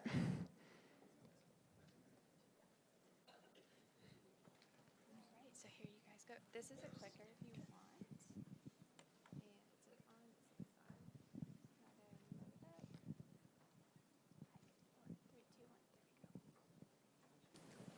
Hi, you guys. Good morning. My name is Cam Shipp, and this is Emma Keller, and we decided to study the relationship of life expectancy and volcanic emissions. Okay, so first we formed a question of how do PM 2.5 levels differ between areas in proximity to active volcanoes compared to areas to dormant volcanoes, and what are these implications of these differences on life expectancy in the respective populations? And from there, we hypothesized if an area is closer to an active volcano, then it will be exposed to higher PM 2.5 levels, and the life expectancy will be lower. Okay, for our background information, active volcanoes frequently erupt even in the absence of eruptive activity or frequently produce emissions. And these emissions commonly include sulfur dioxide, which can contribute to secondary formation of PM 2.5 levels, and then carbon dioxide and particulate matter itself. And according to USGS, approximately 800 million people reside within 100 kilometers of an active volcano. And even though volcanic activity is a natural source of air quality changes, its potential to degrade air quality and adversely impact human health causes it to remain a public health concern. And then there are over 1,300 active volcanoes worldwide, and here's a map of some of them. So our experiment had 5 key steps to the procedure. First, consisting of identifying the volcanoes that are currently active compared to volcanoes that are considered dormant, and then identifying one city for every volcano that is close in proximity to each of the volcanoes. Next, obtaining air quality, specifically PM 2.5 levels, for each of the cities over a span of 7 days. Additionally, we obtained healthcare data, specifically life expectancy for each of the cities. And lastly, we created graphs to compare the PM 2.5 levels and healthcare data in locations close to active and dormant volcanoes. So here are a couple photos of the proximity of cities to volcanoes. We ensured that the data we chose from each region was in relative distance of active and dormant volcanoes. So we want to ensure that if we chose one location, that the volcanoes were equal distance from that region. Our independent variable was whether the location was close to an active or dormant volcano, and then our dependent variable were the measured PM 2.5 levels and life expectancy data in each respective location. And we used the same air quality database to obtain the PM 2.5 data and the number of locations for either active or dormant volcanoes and the distance away from each volcano for each pair of locations we were comparing. And then we did have a number of confounding variables, including prevailing winds and factors which influence both air quality and life expectancy and differences in city characteristics. Here are some of our results. Salo, Indonesia is close to Mount Merapi, which is an active volcano. And this is the red line on the top. And then the blue line is Yanadogan, which is close to a dormant volcano. And as you can see, the on average concentrations in Salo were 28.6 micrograms per cubic meter more than in Yanadogan. Catania, Italy is close to Mount Etna, which is an active volcano. It is the red line, and the blue line is Hilo, Hawaii, which is close to a dormant volcano. And on average, concentrations in Catania were 5.4 micrograms per cubic meter more than in Hilo. And then Paracel, Colombia is the red line, which is close to an active volcano, and Kapanga, New Zealand is the blue line, which is close to a dormant volcano. And on average, concentrations in Paracel were 2 micrograms per cubic meter more than in New Zealand. So from these results, we performed a statistical Mann-Whitney test to determine a U value for our data. And from there, we added our raw data into sample columns to calculate not only our U value, but the lower limit and upper limit. So our lower limit was 11, and our upper limit was 38. And because our U value was 49, it didn't fall between that range. So it shows that there, therefore, is significance regarding our null hypothesis of our data. And then our last set of results was life expectancy. So we determined that regions located near active volcanoes, shown in blue, have lower life expectancies compared to regions located near dormant volcanoes, which is shown in red. So we can compare the life expectancy of being like around 80 and 74 to the life expectancy near dormant volcanoes being 83 and 82, so a little bit higher. Based on our findings, our hypothesis was supported by our data showing that areas close to active volcanoes have higher PM 2.5 concentrations than those close to dormant volcanoes. And while we observed that areas close to active volcanoes tended to have a lower life expectancy, we are unable to conclusively determine that there is a statistically significant correlation between proximity to active volcanoes and reduced life expectancy. Thus, only a weak correlation is supported by our data, and further research is required to establish a causal link between volcanic PM2.5 concentrations and long-term health impacts. And then possible sources of error and improvements consist of limited data set, finite number of trials, lack of variety, extensive confounding variables, and then the impact of volcano type. Our public health impact in Missoula connection, Catania, Italy, which is close to Mount Etna, which is a very active volcano and erupts every 1 to 2 years. They have lots of protocols in place to ensure the safety of their residents. And specifically in 2002, there was a bigger eruption, and residents were advised to wear masks to protect their respiratory health, especially in the case of chronic bronchitis, asthma, and other respiratory diseases. And in Missoula, we also have a natural source of air quality concerns, which are wildfires, but residents are not required or advised to wear masks, and many continue to live life as normal. Sweet. These are our resources. Thanks so much. Do you guys have any questions? Okay. Sorry, I was wondering what your goal would be for this data, I guess. Sorry, could you repeat that? This data? So it's really hard because we really want to go international. And realistically, there's not much we can do with an active volcano besides just ensuring safety measures, like as Emma mentioned, wearing masks, ensuring that if we know one's about to erupt, just ensuring that we take the measures required to do so. Yeah, you behind them? Errors, which one do you think played a very large factor in possible errors in your data, if any? I think the extensive confounding variables, there are just too many variables that impact both air quality and life expectancy that we can't really determine a strong correlation between the two, so I think that was probably our biggest source of error.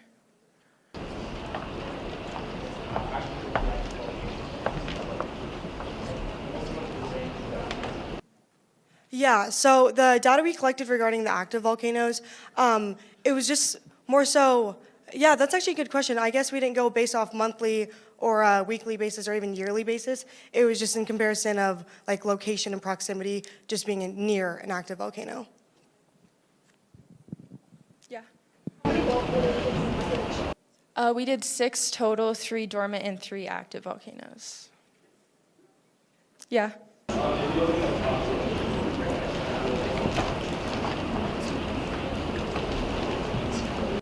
Oh, sorry. Yeah, that was actually one of our confounding variables that if we were to do it again, it would be something we improved on, but due to lack of time, we had just limited data sets.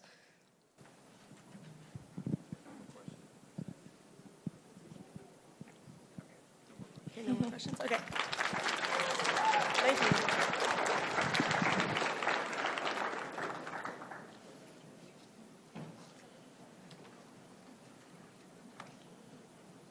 Okay. So Valley Christian, come on up.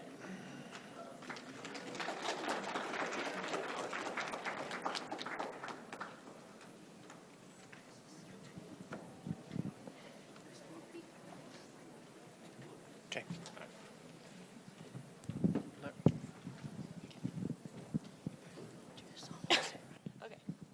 Hi guys, I'm Angelina Bernhardt. This is Natalie Stearns, and that's Tate Crookshanks. We're from Valley Christian School. Our question was on, do different cleaning products affect PM 2.5 levels in residential bathrooms?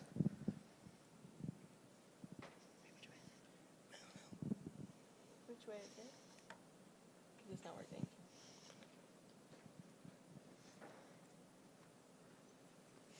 Okay. Okay, our question was, do common household bathroom cleaning products affect the air quality?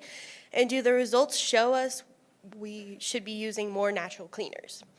The purpose of this experiment was to observe how common household cleaning products affect the air quality, to see if we should be switching to natural cleaners.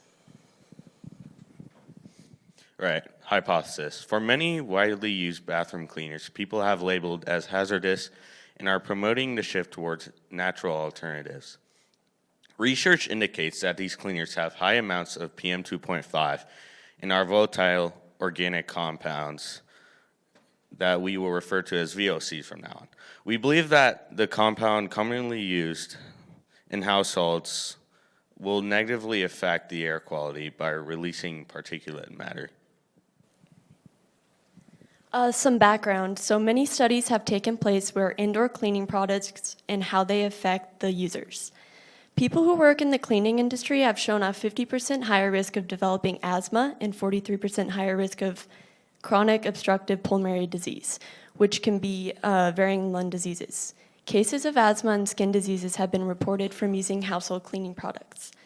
Many common household cleaning products are not entirely safe, and it can increase indoor air pollution by releasing a high PM2.5 in VOCs.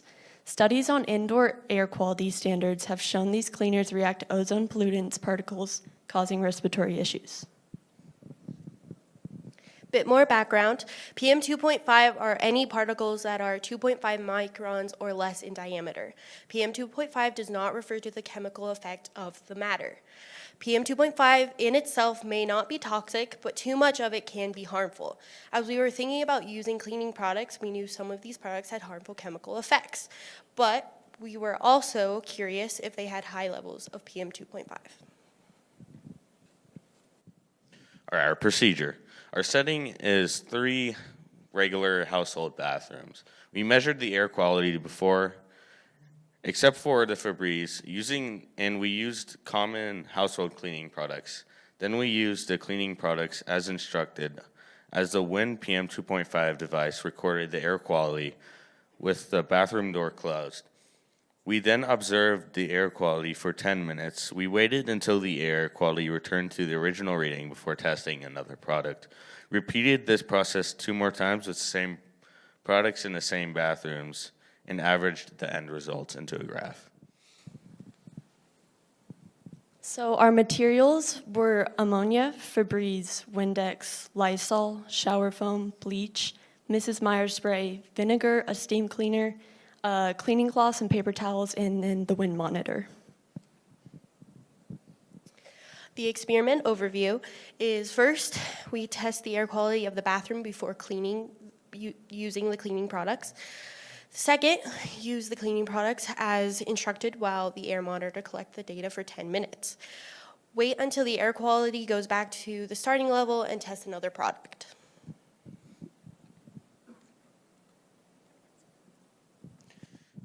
All right, controlled variables. There were 3 main control variables during this experiment. Each bathroom door remained closed during testing. All products were sprays with the exception of 1 aerosol shower foam, and the testing time for each product was 10 minutes.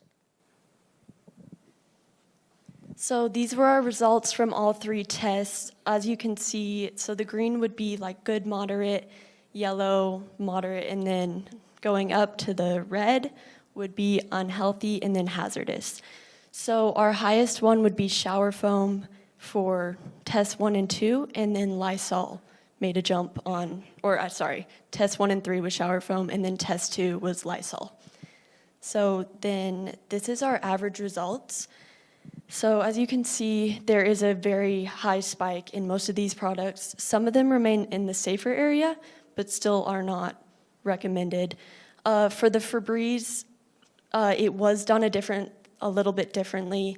So it was sprayed right as the air monitor was tracking, whereas all the other ones we tracked for a minute and then started cleaning. Our conclusion. Through our experiment, we saw that common household cleaning products do affect the air quality in a negative way. While some of these products are at a low PM2.5, they are still not ideal for constant exposure. Some of these products contain known toxins. We recommend using cleaners such as vinegar, water, or steam cleaner with a microfiber cloth. These have a very low effect on the air quality. These are great alternatives for a more natural cleaning product. Cleaning with water, steam, and vinegar using microfiber cloths get rid of dirt and bacteria with very low environmental and monetary costs. All right, our errors during this experiment. So we did not use 1 bathroom. We each used 3 different bathrooms in each of our own houses, which have different sizes and stuff.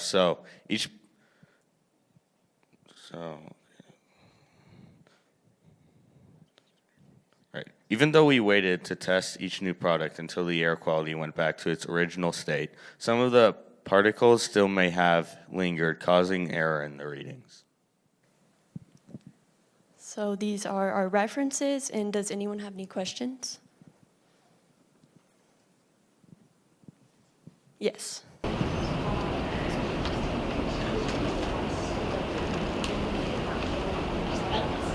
Yeah, so that would be the vinegar and a steam cleaner. Yes.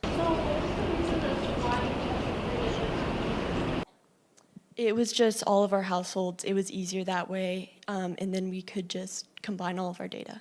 So it's not in here, but we all tested different products. Why did you decide to use 3 different bathrooms? Just as I said, it's just easier. We were just able, it was more convenient.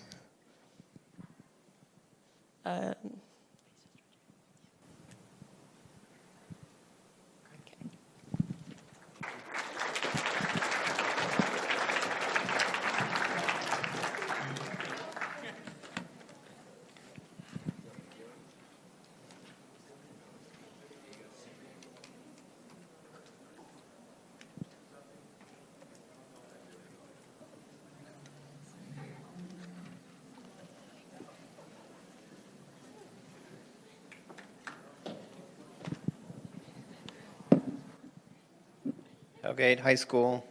Thank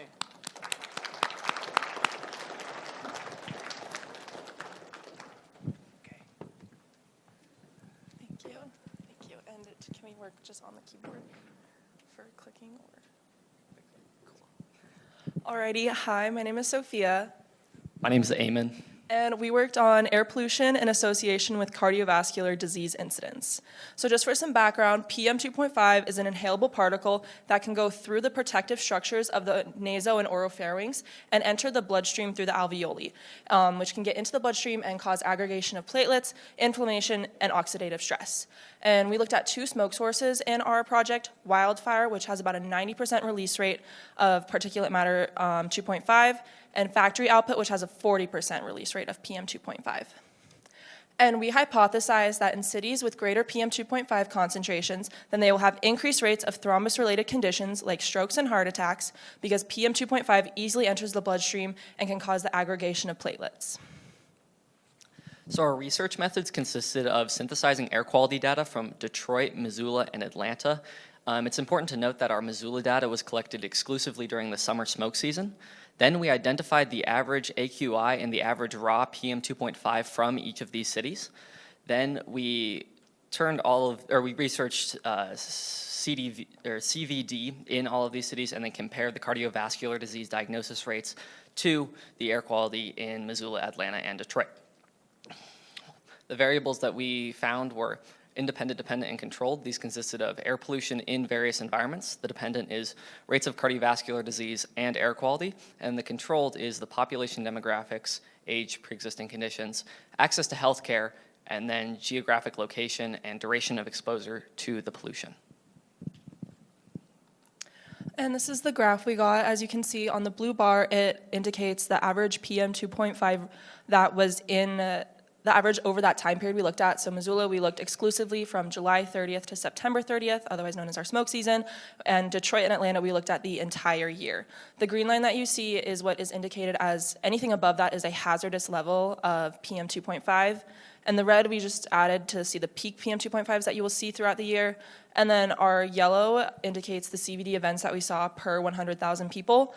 And so in Detroit, we did see something in line with our hypothesis because their average PM2.5 was above the hazardous levels throughout the entire year. They did have a higher level of CVD events per 100,000 people. I believe that if the Missoula smoke season was extended and we did see this entire, see it at the hazardous level throughout the entire year, we would see increased CVD events per 100,000 people. And Atlanta was a little bit strange because it was below the hazardous level of PM2.5. However, that could be due to other factors such as lifestyle choices. So our summary consists of that we found an increase PM2.5s can cause increase in cardiovascular disease and mortality rates, and air quality has a connection to higher CVD rates in certain environments. And this is significant because it shows the potential effects of living in high industrial and wildfire states, and shows how an increase in tropospheric pollution will increase CVD events. The combination of this leads to the need to promote ways for citizens to protect their health given poor air quality times of the year. Thank you so much. Any questions? Why did you choose specifically Atlanta and Detroit? Because those are areas with with a high population, and Detroit was a really significant manufacturing area, and so we would see more factory output there. And Atlanta, we just wanted to look at how the effect of a population, how that would see, because it has a much larger population than Missoula. So, thank you so much.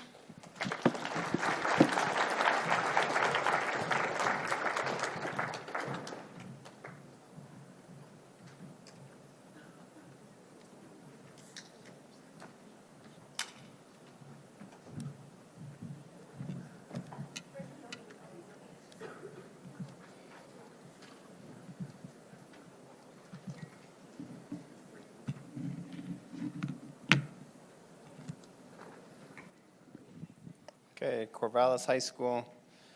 We got like 4 more presentations to go.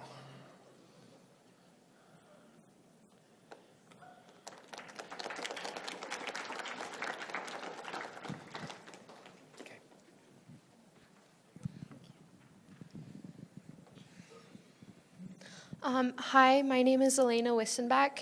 This is Shaylee Wido and Casey Eubanks. We're from Corvallis High School.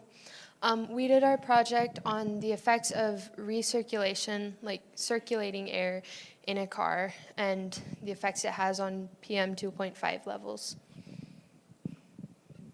A little bit of background. Drivers are exposed to greater quantities of dangerous pollutants, such as smoke, dust, smog, and the exhaust of other cars, especially when going on long drives and driving next to other cars. And this specifically affects us because we have lots of long, dusty roads here in Montana and experience long, dry smoke seasons.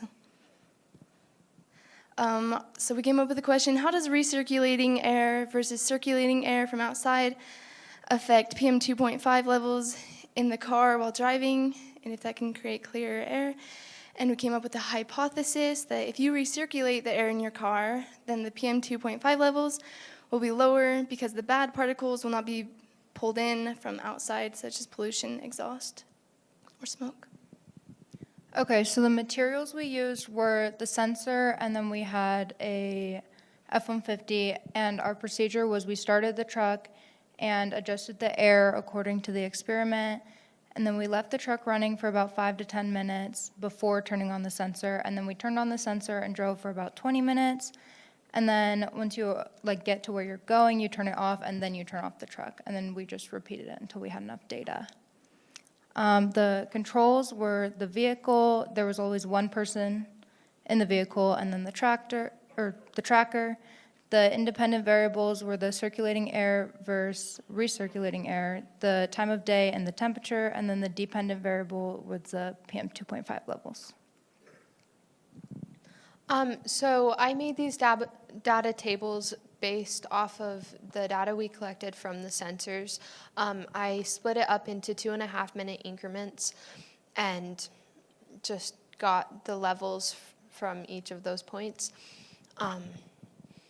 Yeah, and we use that to create our graphs. This is the graph from pulling outside air into the car. As you can see, these are more in the 8 to 16 range of PM 2.5 levels. In contrast, just circulating the air inside the car has a lot lower PM 2.5 levels, ranging from about 2 to 7. Yeah. Okay. And then in conclusion, our data supports our hypothesis, and this experiment showed us that you are unknowingly letting PM2.5 particles in your vehicle and into your lungs when you drive. On our graphs, we can see that when your vehicle is pulling air from outside in, the PM2.5 levels can be up to 450% higher than when the air is recirculating. If we were to do this experiment again, we would record the air outside before we start to kind of see what the air looks like outside and how it changes when you get in the car, and we'd record while the truck is running without turning the air on. We'd get data from more months and different seasons, and we'd keep the same temperature of air blowing and drive the same route. And these are our sources. Any questions?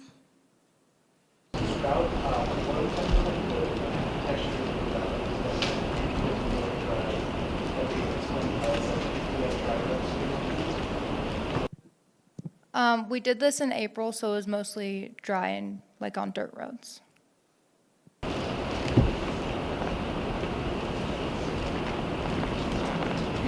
Where was the PM2.5 sensor in relation to open experiment?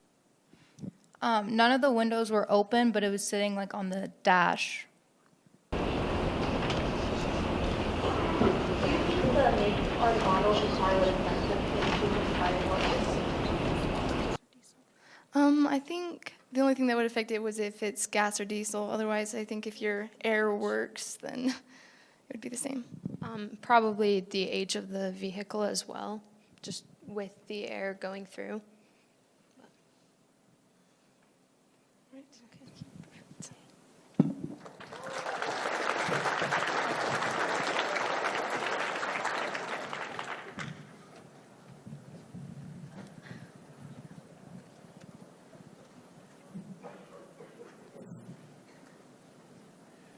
Who's it gonna be? Capitol High School.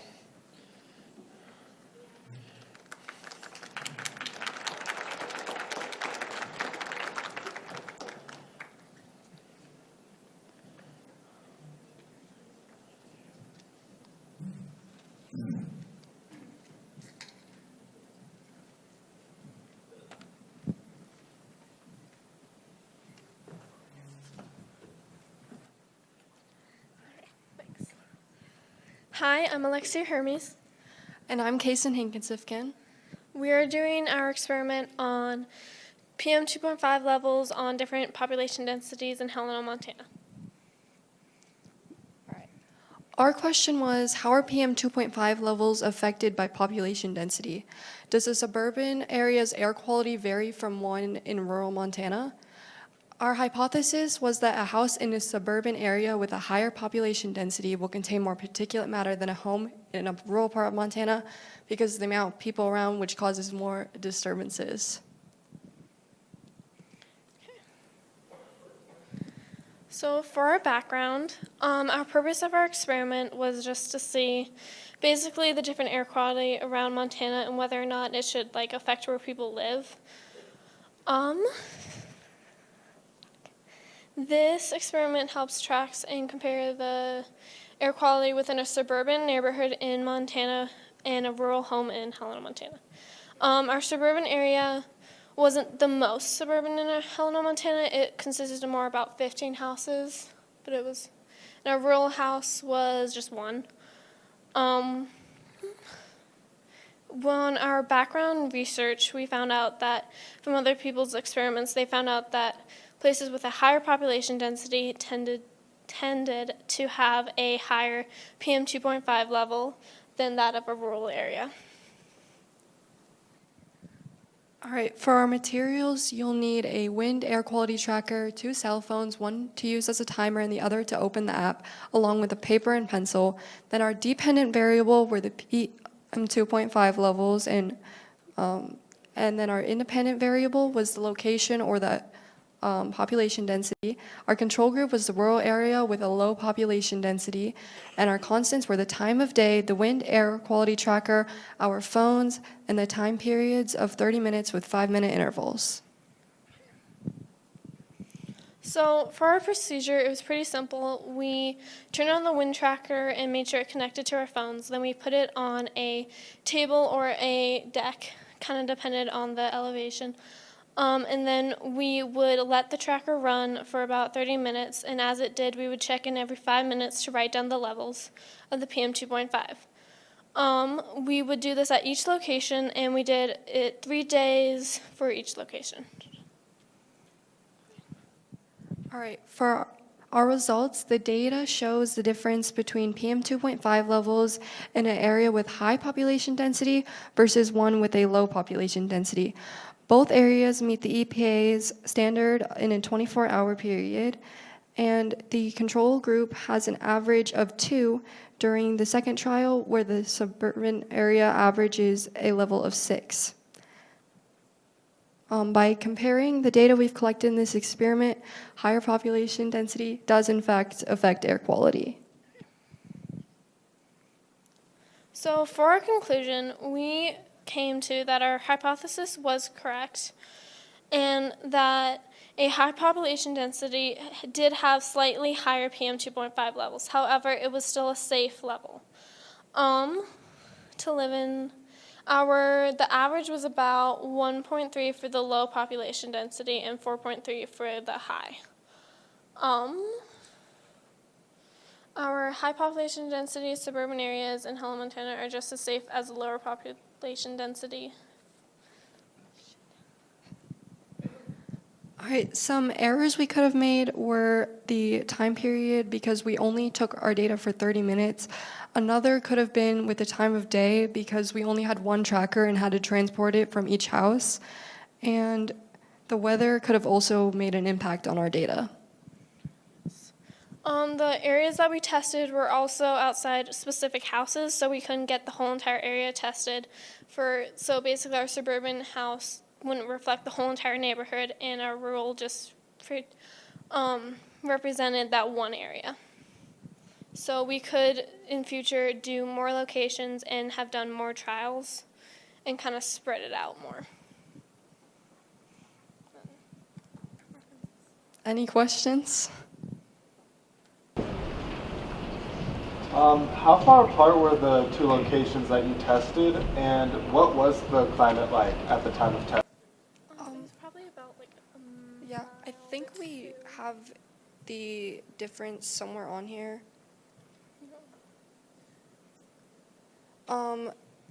They're about. Well, that's for the land. Oh, okay. The houses are about 2 miles away, and the weather was about the same because we took the trials, I believe, in March. Yeah.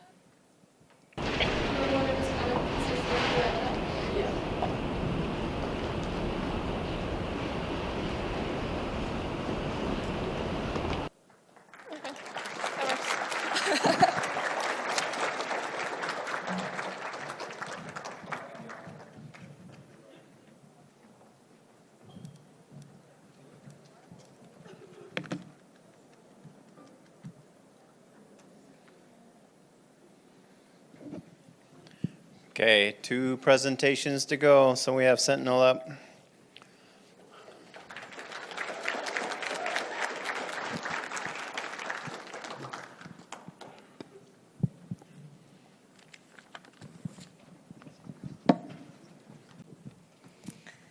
Hi, my name is Emily Summerhour. My name is Hayden Kendall. And I'm McKenna Williams. And today we will be presenting on the effects of burning food and ventilation on PM 2.5. Burning food is a common mistake that occurs in almost all households across the world.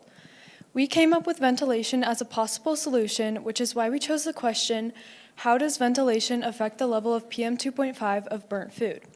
And more specifically, we used burnt bread for our experiment. We theorized that the more ventilation, the lower the level of PM 2.5 will be. Any kind of smoke increases PM 2.5, which includes smoke from cooking. This produces a kind of particulate matter called polycyclic aromatic hydrocarbons, or PAHs.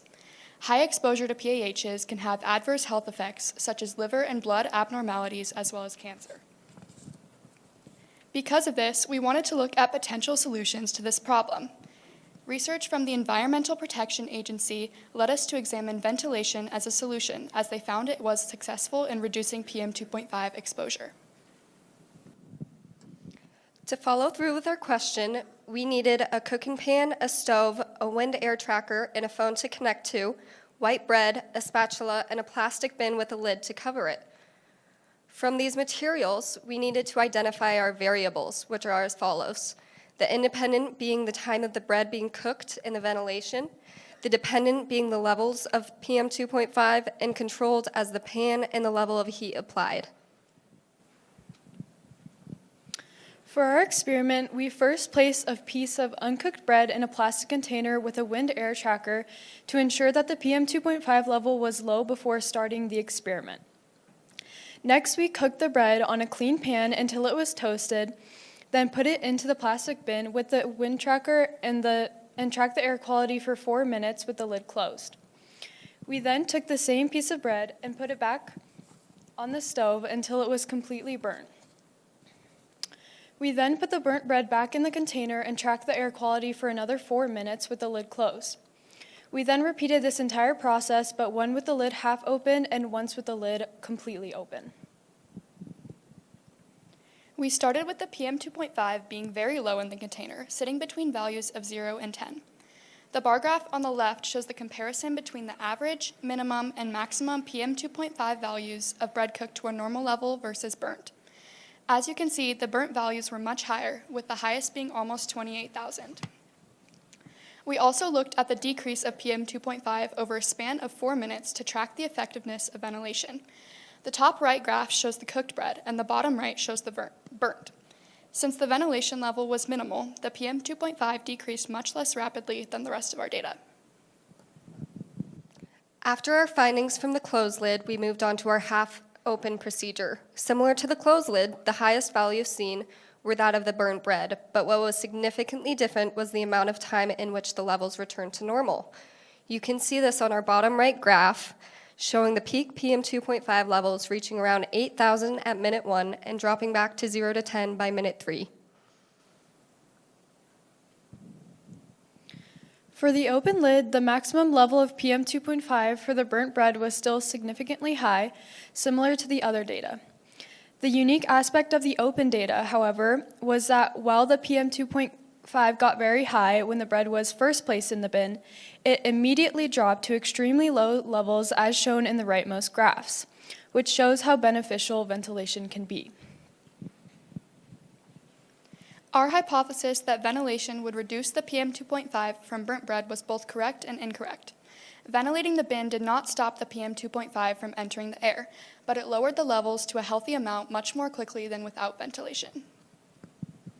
For further and more extensive testing, we could have tested the different fans or air purifiers made, tested in larger scale settings, such as a kitchen, and a larger variety of foods, including those with more sugars, carbs, water, and etc. We concluded that the solution to high PM 2.5 levels from burnt food is ventilation. The more ventilation, the lower the PM 2.5 levels. Here are our resources that we use, the primary ones being from the CDC and the United States Environmental Protection Agency. Do we have any questions? Why do you think the PM 2.5 levels got to the tens of thousands?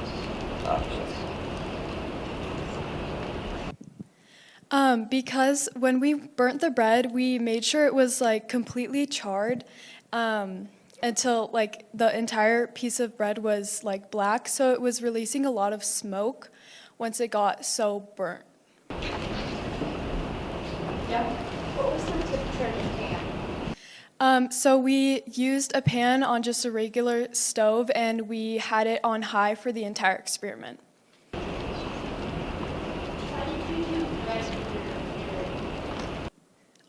We chose bread because it's a very dry food, and we knew that it would burn easily.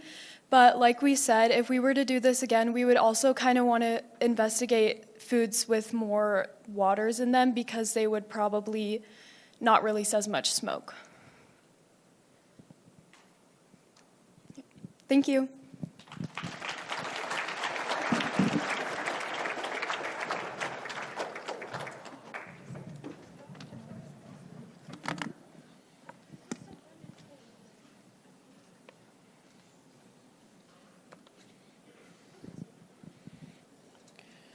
Okay, last but certainly not least, we have Hellgate.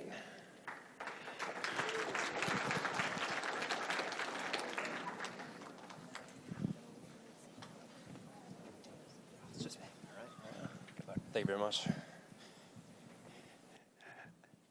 All right, my name is Alex Guthrie, and today I'll be talking about the effects of smoking on adolescent health. Okay, so here's a little bit of background about vaping. In recent years, vaping has increased among young adults and teenagers all across the globe. Around 4 in 10 kids have vaped, and 15% of them are actively using. One U.S. hospital had over 2,800 admissions relating to vaping, and 68 of the people died, most being teenagers. Increase from 2021 to 2023 from 7.7% to 69% among 11 to 17-year-old vapers. And the Juul vape, which is now banned in the United States, or in parts of the United States, is a type of vape that worsens strokes in mice by causing brain inflammation, damaging the brain's protective barrier, and increasing the risk of blood clotting, similar to traditional cigarettes. Some damage due to vaping can heal with medication, although many effects such as scarring are permanent and irreversible and cause constant irritation to the respiratory system. Although the effects of vaping is not thoroughly known, and the FDA has yet to review most of its ingredients. There is a large increase in usage expected to be from social media presence, increased accessibility, and vape company marketing strategies, especially towards the youth. Here's some background research about recreational marijuana pens. Adolescents usually start smoking marijuana from the ages of 12 to 14 years old. Vaping marijuana may lead to higher risk of respiratory issues because they can contain harmful chemicals and additives. They could also cause alveolar infiltrates with patchy consolidation, which is alveoli filled with blood, fluid, pus, or other material. The microparticles completely vary based on the product, usage, which is battery level and voltage power, and process. Live rosin is the most common. There is also butane, which is the most harmful, as well as CO2. Smoking marijuana, especially during adolescence, negatively impacts areas of the brain like memory, function, and cognitive abilities. So our hypothesis for vaping, if the amount of vaporized nicotine and PM2.5 inhaled, whether it be second or first hand, is higher, then proportionally it will increase the amount of scarred and damaged alveoli. And for marijuana, our hypothesis was if the amount of vaporized marijuana inhaled, whether it be second or first hand, is higher, then proportionally it will also increase the amount of scarred and damaged alveoli. Both vaping and marijuana can lead to further complications like EPOC, which is excess post-exercise oxygen consumption, and bronchitis with heavy use.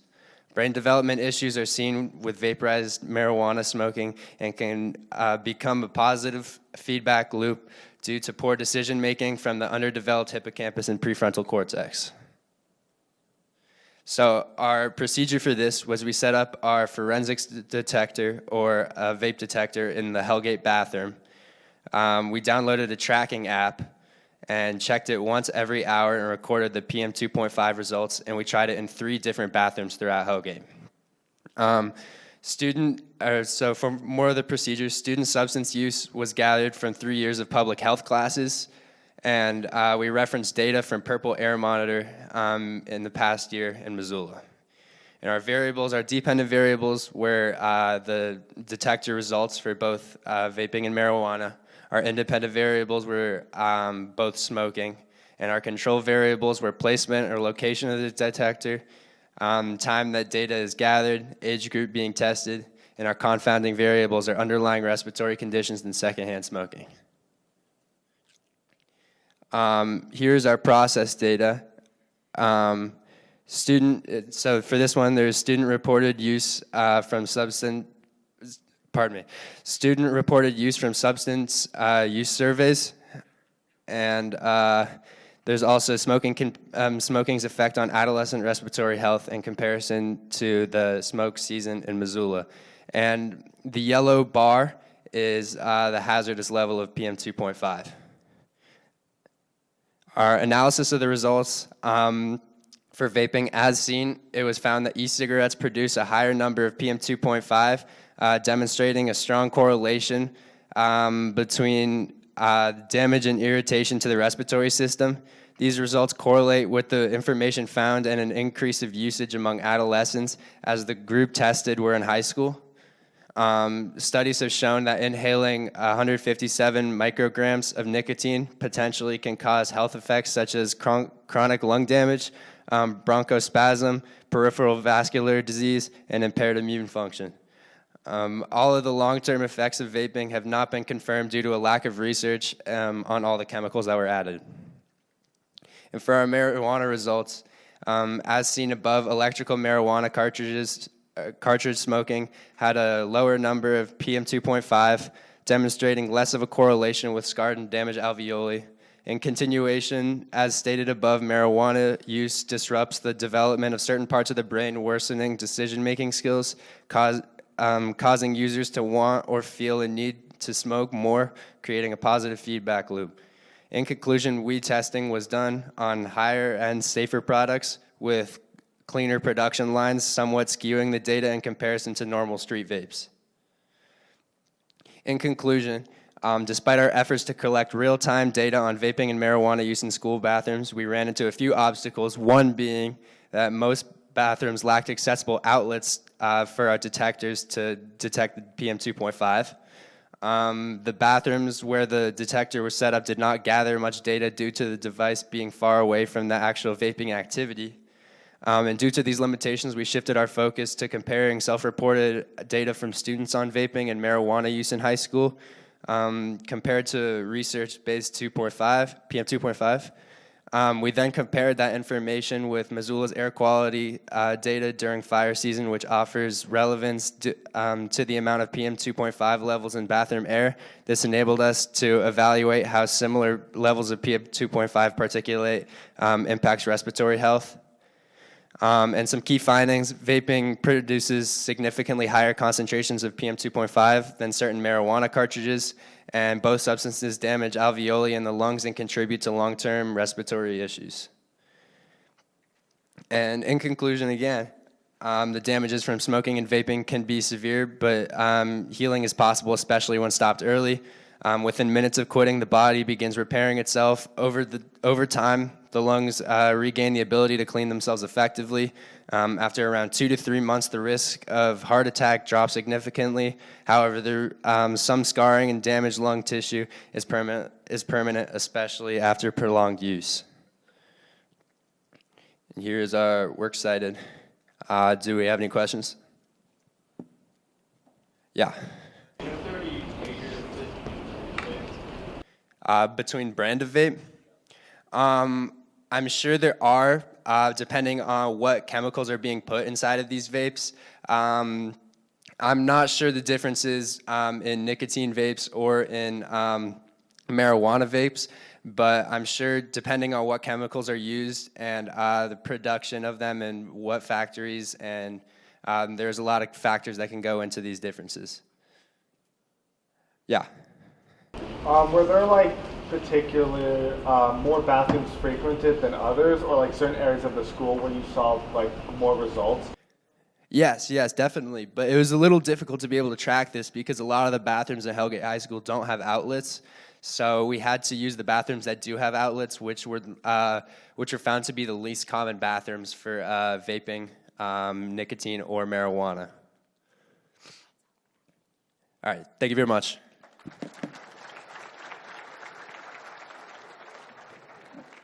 All right, everyone. Well, great job, presentations. That was 17. A round of applause for everyone. That was amazing. Okay, everybody, thanks for hanging in there with us. So we have a very special guest that wanted to say hi to you guys while you're here at the University of Montana. So this is our president of the University of Montana, Seth Bodner, and he just wanted to talk to you guys for a few minutes. So thank you, Seth. All right. Well, thank you, Tony. And it's great to see all of you here. I'm thrilled to have you all on our campus here today. Sounds like we have students from across the state. A lot of different Missoula schools, and we got Helena Capital. We've got Ronan. So okay, let's go through. Where are Hellgate Knights? All right, there we go. I think your teacher was louder than any of the actual Knights, so well done. How about our Sentinel Spartans? Ooh, Hellgate, man. You guys, the Spartans knocked you out there. Although they maybe were a little prepped for it, too. We have some Big Sky Eagles here, too. All right, good deal. With Valley Christian, we got Valley Christian here, too. Good, enthusiasm. Ronan, we have Ronan. Ooh, Ronan, taking the cake so far. We have also, Helena Capital's here. All right. Oh, all right. Good. The Bruins coming through loud and strong. We like it. Who else? Who am I missing? Corvallis. All right. There we go. So Corvallis is here. Well done. Anybody else? Did we miss any other schools? Well, look, we are thrilled to have you here at the University of Montana. You know what? When I learned a little bit more about what you're all doing, and it is fantastic for a number of reasons. You know, this is a university, obviously, where research is really important. You know, you are today on the campus of an R1 research university. So R1 means it's the highest tier research university in the country. Less than 4% of universities attain R1 research. So you are on the campus of one of the top 4% of universities in the country. You have Nobel Prize winners on this campus. You have some of the best researchers in the world on this campus. And so research is an important thing. It's an important thing for this university. It's an important thing for our world, right? What research does is it helps expand the boundaries of human knowledge. It helps us begin to understand and try to solve some of the challenges that we face as a society. And there are plenty of them. And, you know, we encourage all of our students here at the University of Montana even while they're undergraduates to participate in research. It's one of the special things about the University of Montana, actually. A lot of universities you go to, undergraduates don't ever get to set foot in a top researcher's lab or participate in research.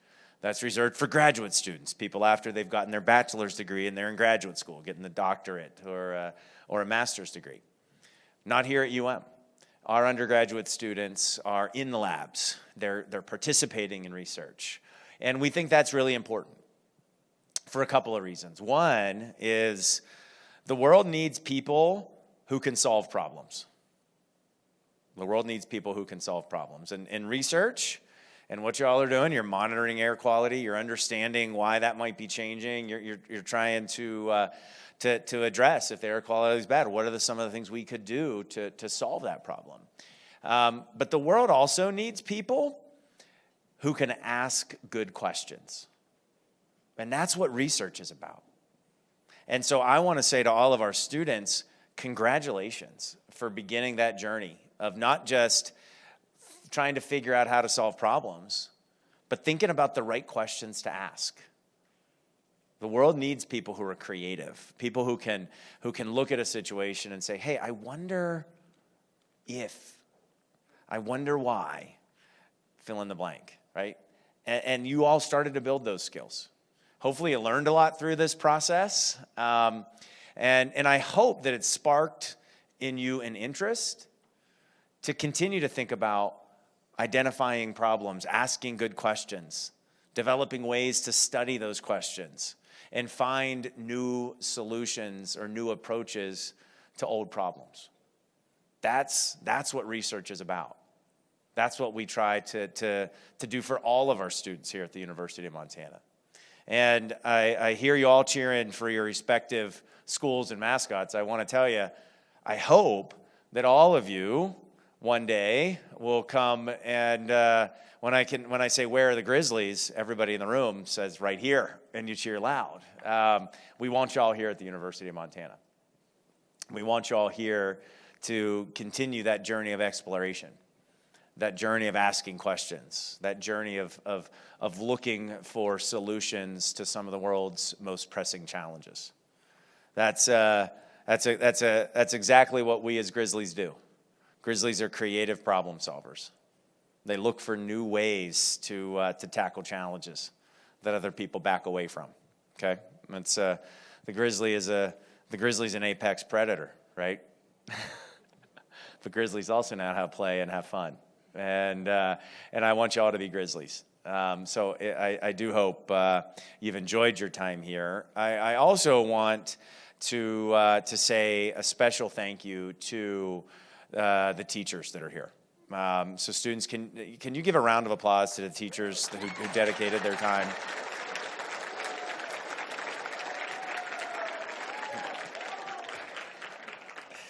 You know, some of you probably realize how lucky you are when you have a teacher who pours their heart and soul into your education. Somebody who works their tail off to make learning fun, to make learning exciting, to spark an interest in you. It's a tremendous gift that your teachers give to you. And so teachers, I just want to say thank you as well. Thank you for being inspiring leaders, inspiring mentors, and people who are creating that little spark of interest that you might not know where it leads to. But teachers, I want to say thank you because I know this is extra time. It's extra effort for you all. And we really appreciate it, and we're really grateful to have you all here. So I think it is about time for awards. Is that right? We have our judges right up front. And thank you, judges, for your time and being a part of this as well. But I just again want to welcome you all here and tell you how thrilled we are to have you here at the University of Montana. We hope you have a great visit. We hope all of you come back as Grizzlies. So I want to see you all here as students. If you come, I'll deliver pizza to you in the student section during football games. It's a tradition here. So in addition to a great education, you get free pizza at football games. But many other great aspects of being a Grizzly. So I hope this isn't the last time I see all of you students. And again, thank you to all of the teachers and thank you to my colleagues. Thanks to Tony and the entire team for putting on this wonderful event. It's a pleasure to be with you. Good luck to everybody in the final judging here. And of course, go Grizz. All right, see you everybody.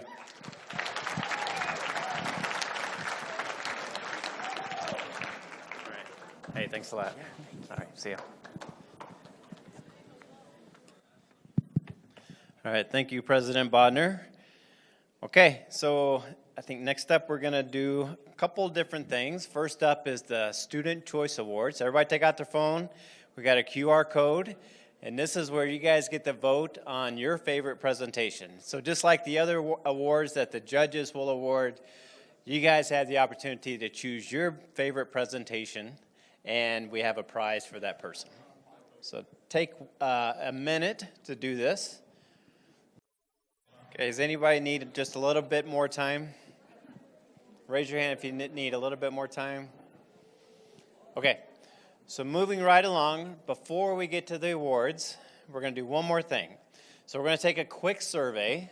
So everybody take your phones out, and one more QR code. We're going to take up to 10 minutes to fill this out, and then we're going to get right into the awards. So we'll bug you in about 7 minutes. Hi there. While you're finishing up your surveys, we would like to recognize our judges. And first, we'd like to recognize our presentation judges. We have Mary Buford. If you could come up, please, and receive your award.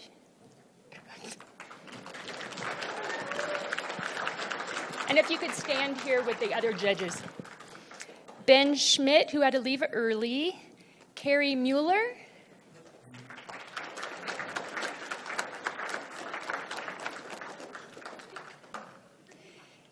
Carrie Newman. Kristen. Oh. And Emily Cope.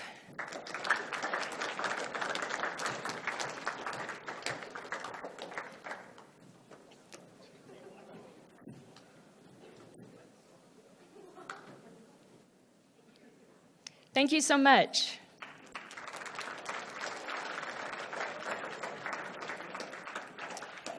We would also like to thank our poster judges.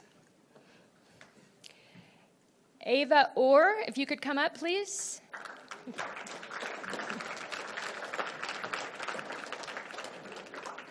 Becky Kendall.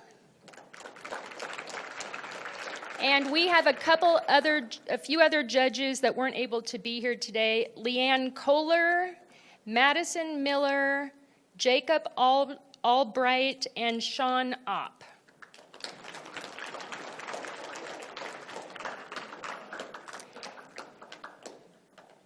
Thank you so much for all your help judging. Thank you, Carolyn. I know you guys are all itching for the awards, but I do want to recognize the teachers. I know Seth Bodner did that, but I just really want to share how much I appreciate you guys being here. I know how much effort it takes, and so we're really grateful, the REACH team. We are super grateful for you guys. So I would like to call up Noelle Glidewell. Please, if you can make your way, give her a big round of applause.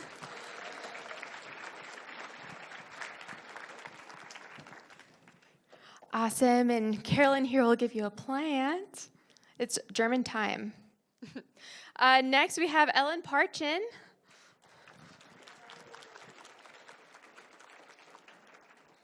And then I will call up Sarah Urban.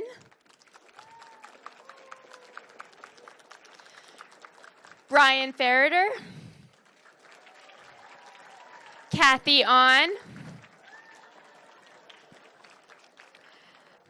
Elizabeth Rue. Bill Becker.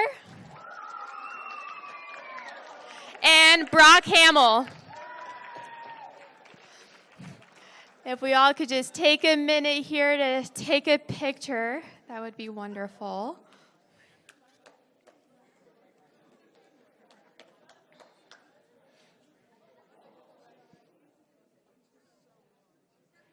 Wonderful. Now, I kind of want to take a vote. Would you guys rather hear the presentation poster winners first, or the bingo, scavenger hunt, and the bingo? Okay, the bingo. All right, so I started off with like 10, and then I narrowed it down to 2, and then I finally landed on 1. So congratulations, Eli Allred.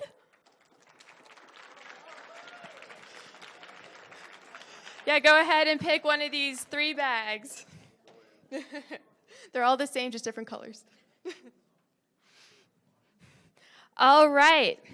Next, let's do the scavenger hunt. Carolyn, can I ask you to pull out a name and hand it to me, please?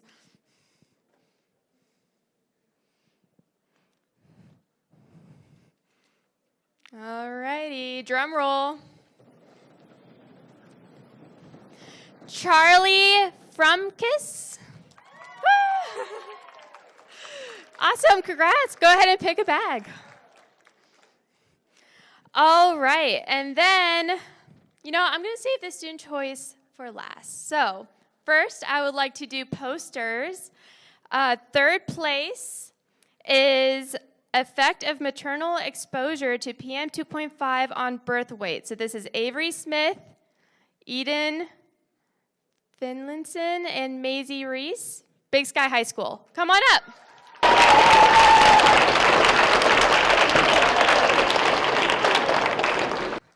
And if you could just stay up here for a picture, that would be wonderful.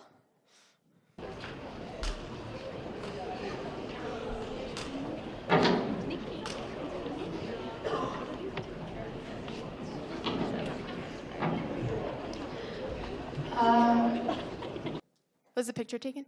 Oh, perfect. Okay. Next, the second winner, or the second place winner for poster is Aerosol Hairspray Affecting PM 2.5, Natalia Sublet, Capitol High School.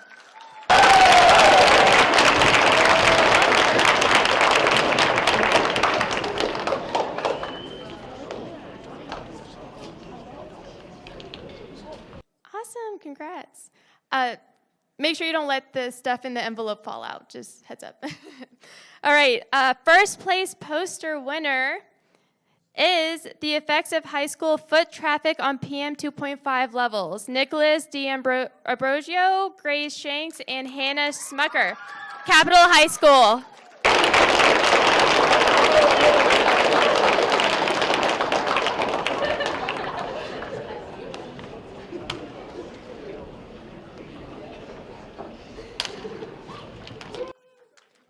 Awesome. Congrats, guys.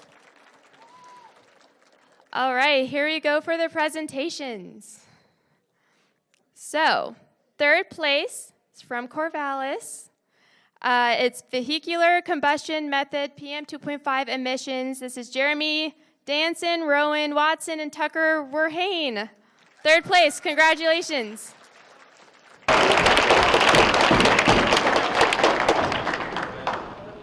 And if you could just stay up here for a picture, that would be great.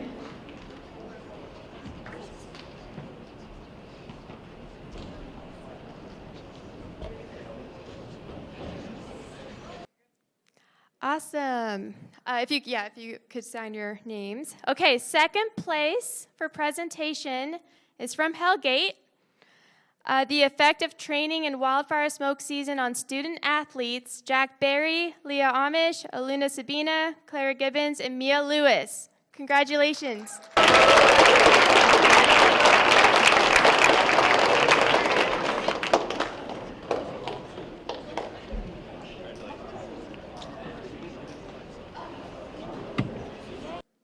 Oh, if you could stay for a picture. And then sign your name. All right, first place. Drum roll again. It's Big Sky, Life Expectancy and Volcanic Emissions by Emma Keller and Cam Ship.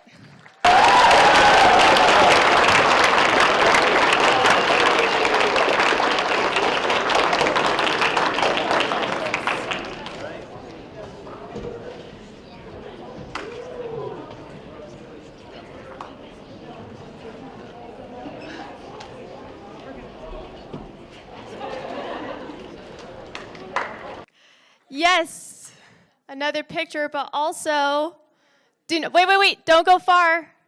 You. Yes. Because you happen to be the effects of smoking on adolescent health, Hellgate, student choice winner.